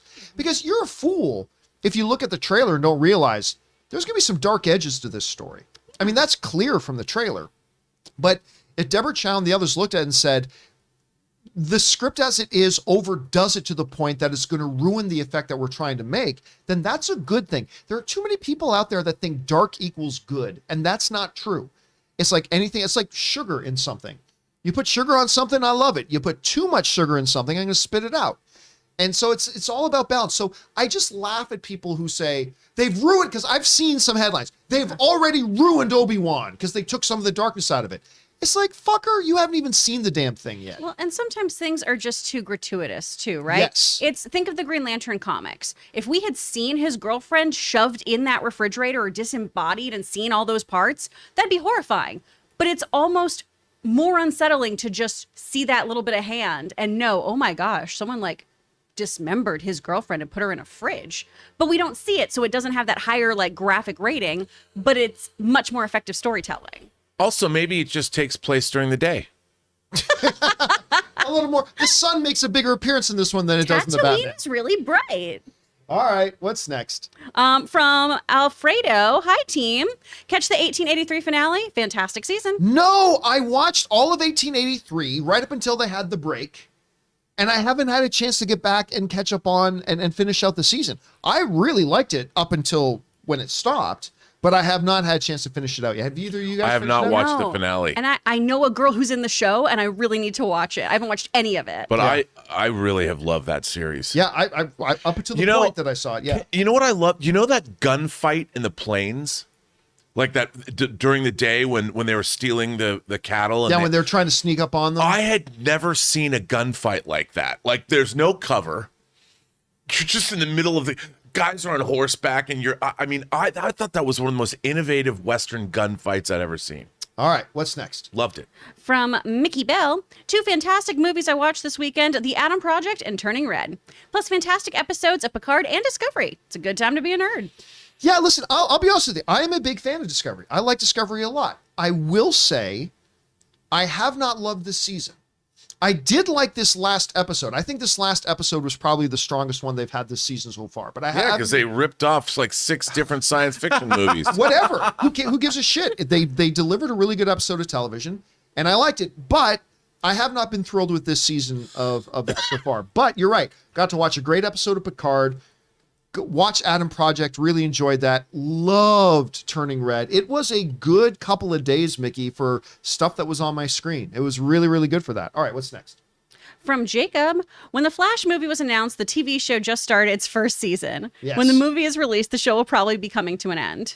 That's really good perspective. Wow. Yes. That's really Yeah. good perspective. Because I remember, now you guys know I'm a huge fan of Stephen Amell, the guy who played Oliver in Green Arrow. I think he's fantastic. Good Canadian kid, absolutely wonderful dude, has been on my show.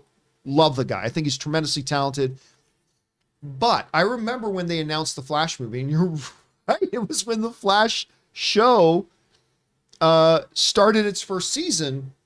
And I remember Steven saying something along the lines of, this was disrespectful to Grant Gustafson and stuff like that. It's like, well, first of all, Grant Gustafson is owed nothing. He's an actor in a show who gets to play a role and get paid to do it. So yeah, there's nothing about him. But I remember thinking, well, no, it's great. You're piggybacking off each other. I thought it was a great marketing move because that brings attention to the Flash TV show and uses the show to bring attention to the movie project. But you're right.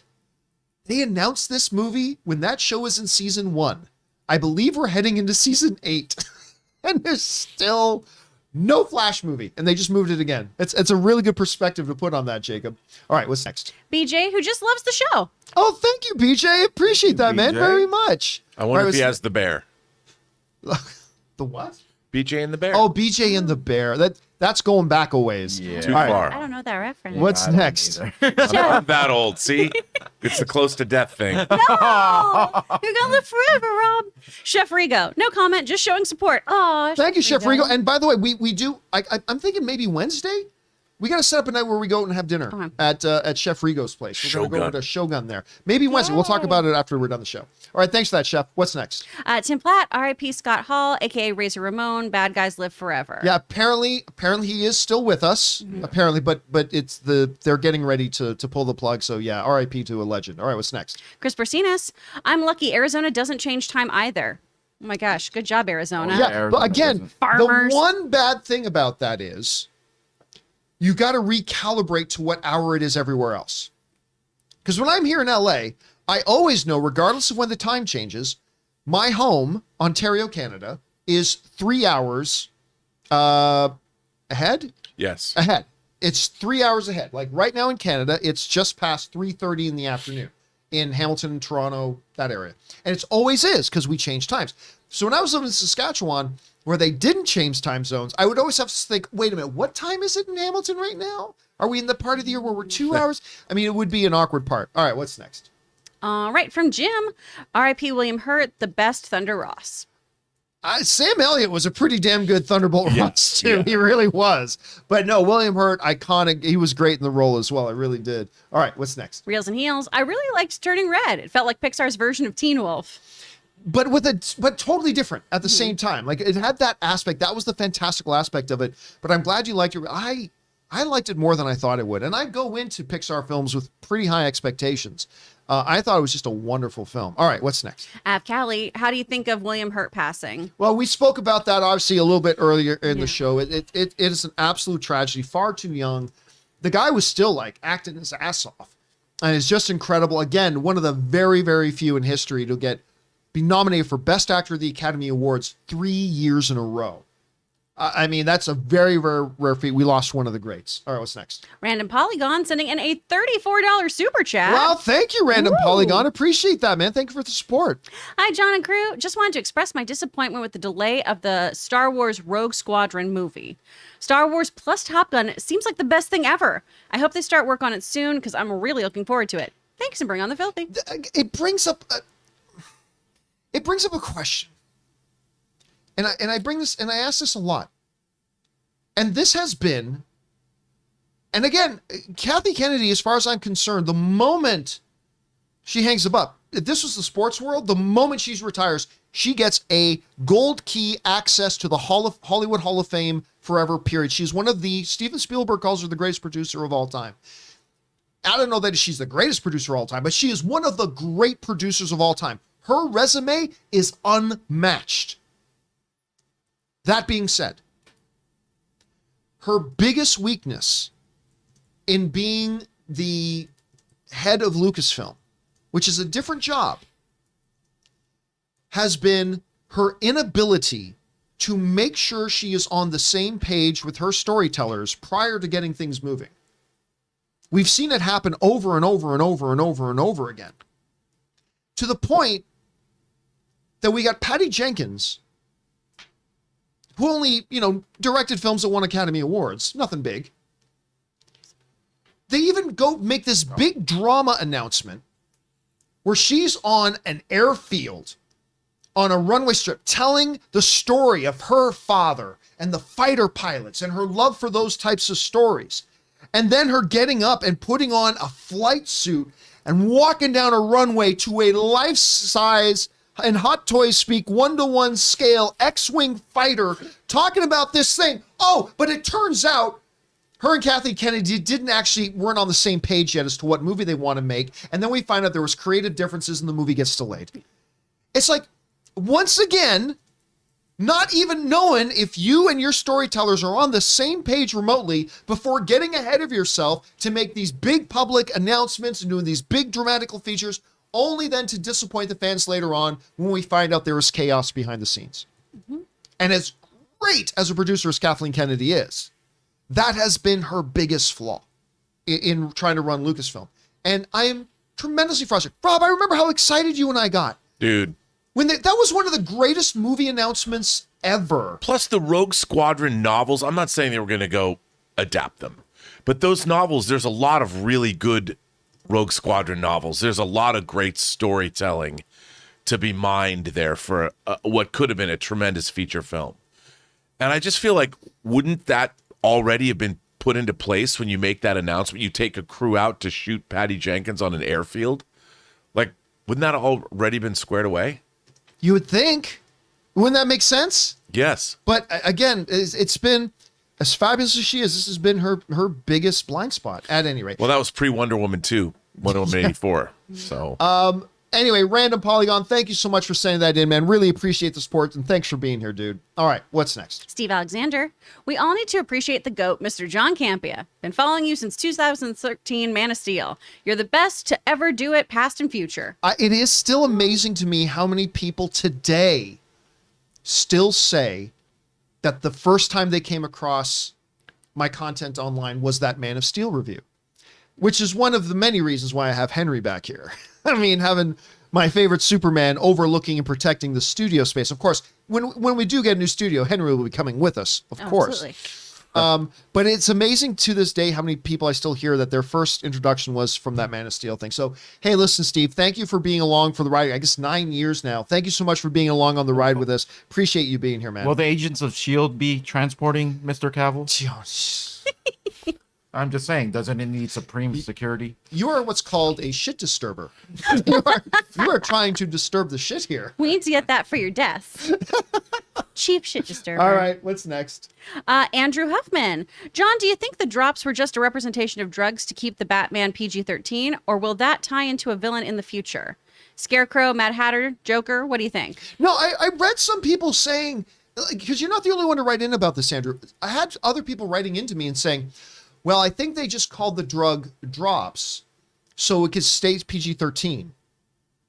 I've seen cocaine shown and talked about in PG-13 stuff.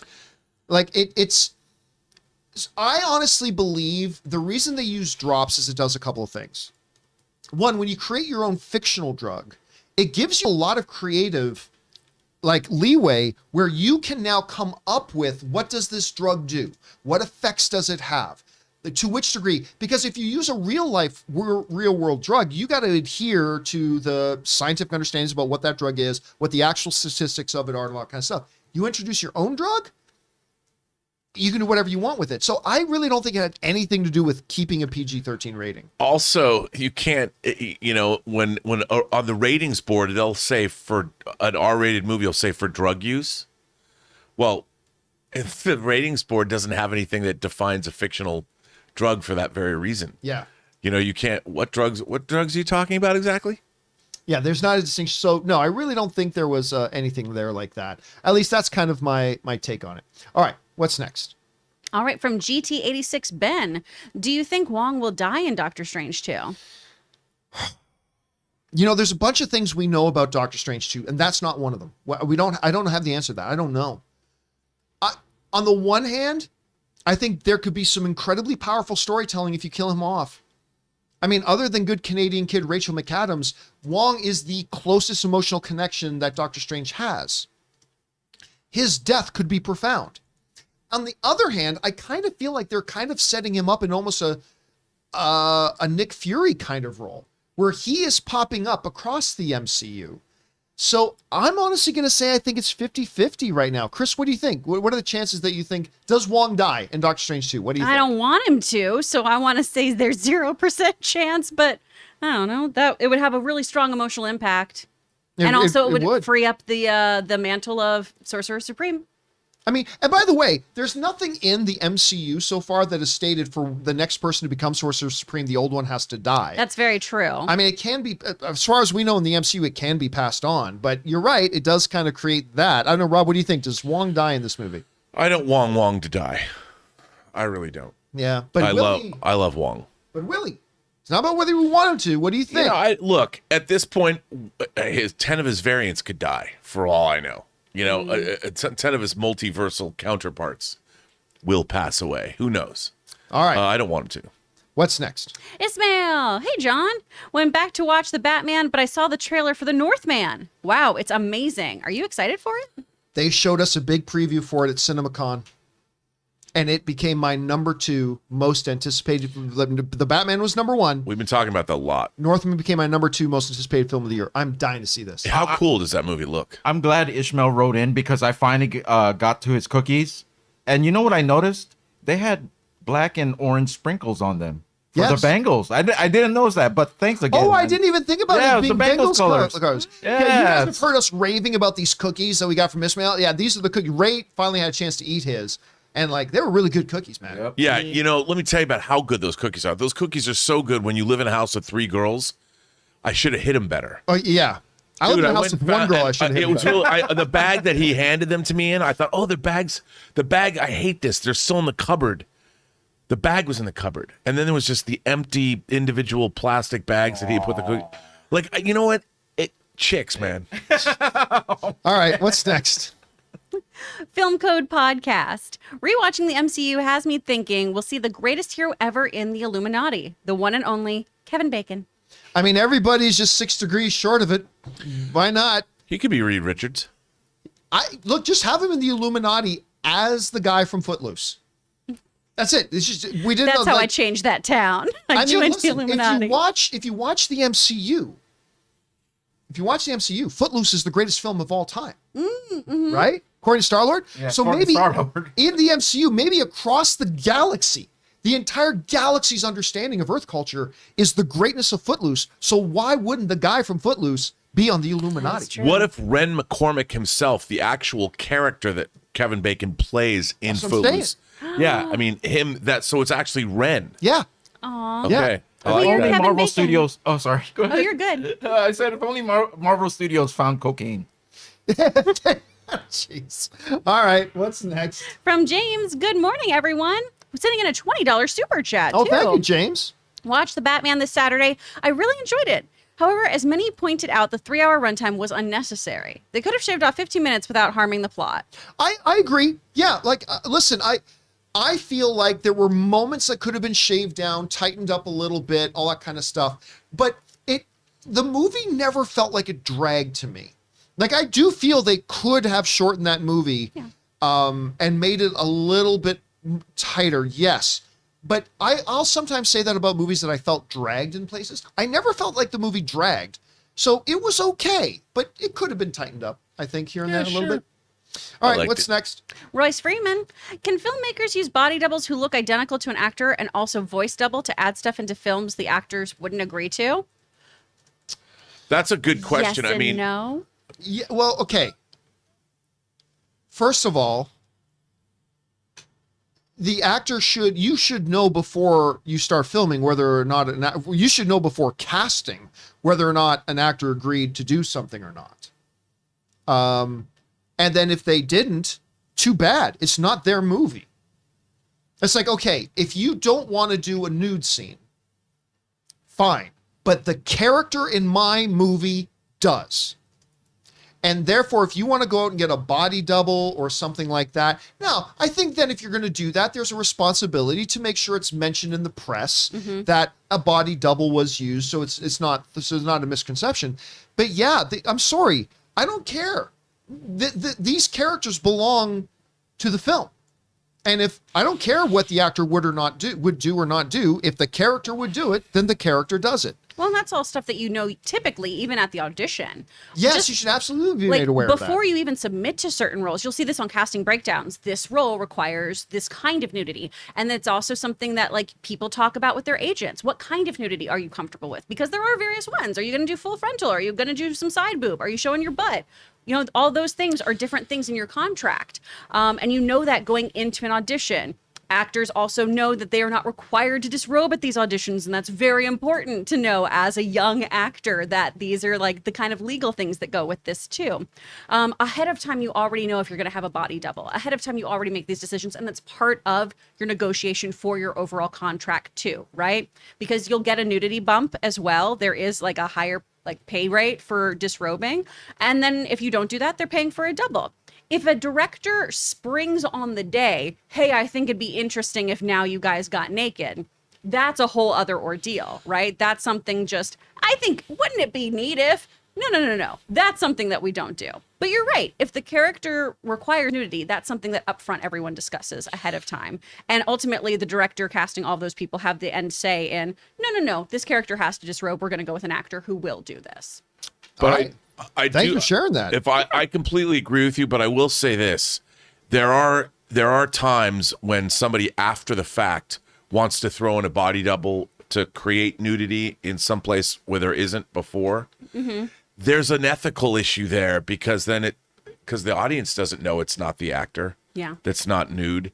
And I think that the actor should know that if you don't want to do nudity, we will perhaps use a body double to create the illusion that this nudity exists. Well, I think even on just like a really like PG or G-rated level, movie posters, that's almost never the actor's body, y'all. Right. Like that Sandra Bullock in her sparkly jumpsuit, that is not her body in that photo.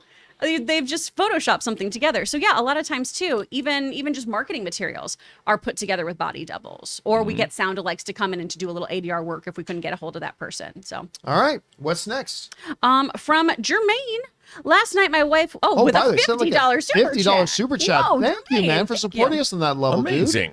Last night, my wife woke up as I'm watching The Adam Project. I make a sarcastic joke about, look, Hulk's Deadpool's long-lost dad, and Gamora is his girlfriend. 35 minutes later, she says, what universe is it where Hulk's his dad? Is this multiverse stuff? I mean, yeah. I mean, look, we used to joke about this, that back in the day, around the era of the first Iron Man and stuff like that, when a movie would come out that would have two different actors that were both in comic book movies, that used to be the fun joke. This movie has Iron Man with, I don't know, Elektra. Yeah. Woohoo.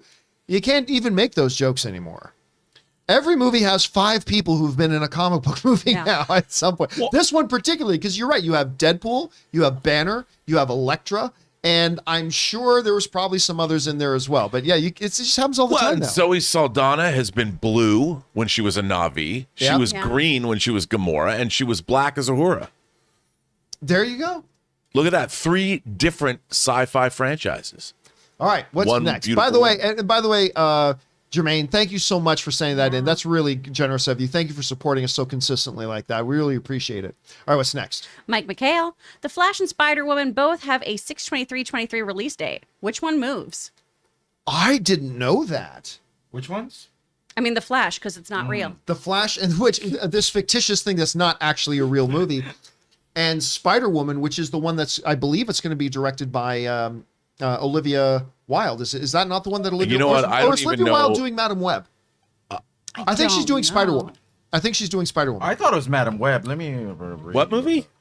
Yeah, Spider-Woman. Oh, Do yeah. we mean Madam Web when we say Spider-Woman? No, they're two different things. A Spider-Woman movie's been greenlit?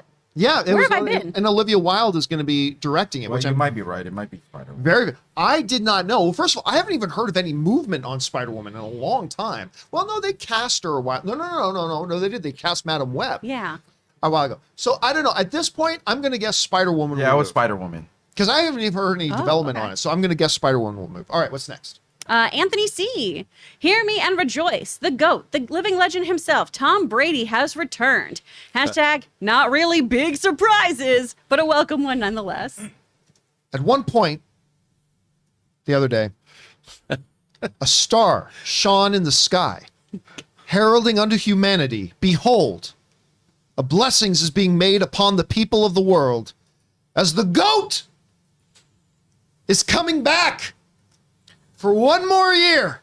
I get to watch the NFL with more interest for one more year as the greatest of all time. Tom Brady, as head coaches and quarterbacks around the league trembled in fear, Brady is returning for one more year. Now, Nice. Did you see that South Park episode where they try to get Tom Brady's poop?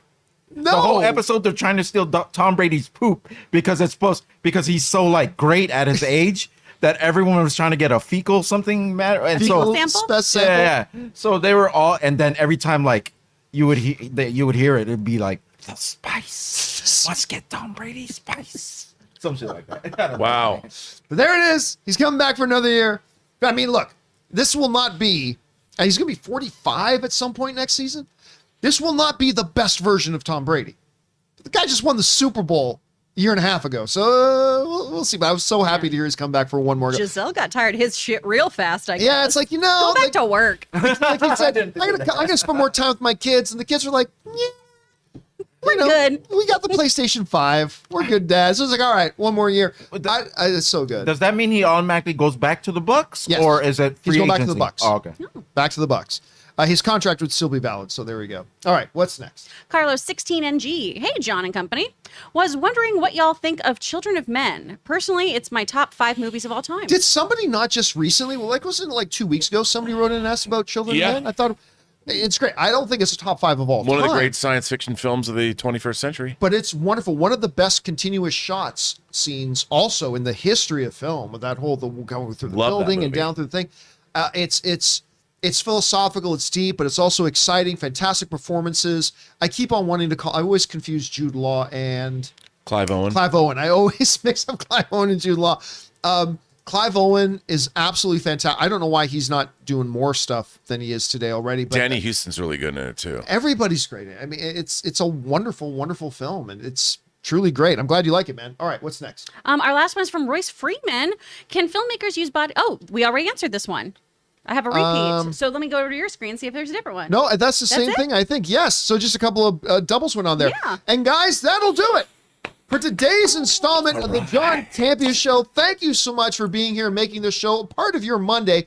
Awfully great to have you guys here. Now, a reminder, tomorrow, besides the next episode of the John Campea Show, we also have the newest meeting for all the membership of Movie Club. Make sure you guys come and join us. We're going to be talking about the Quentin Tarantino film Django Unchained. So if you haven't watched it, go watch it tonight, or maybe get caught up on it again. And we're going to be talking about it on tomorrow's Movie Club, so hope you join us for that. But of course, again, join us for the John Campea Show again in the morning. Guys, like and subscribe this video and to this channel. Leave thoughts and comments down below. That all helps the channel as well. We're awfully glad for that. And by the way, I also want to let you know, if you want to get a live question, or a question, I should say, answered by me or Rob, but you don't watch the John Campea Show live, we do mailbag now 3 times a week. And we've got a mailbag episode coming a little bit later today. If you want to send in a question for mailbag, that's going to be either on this one or the next show. Just go down to the description of this video and click on the tip link, or enter it in manually at www.streamelements.com/movieblogtv/tip.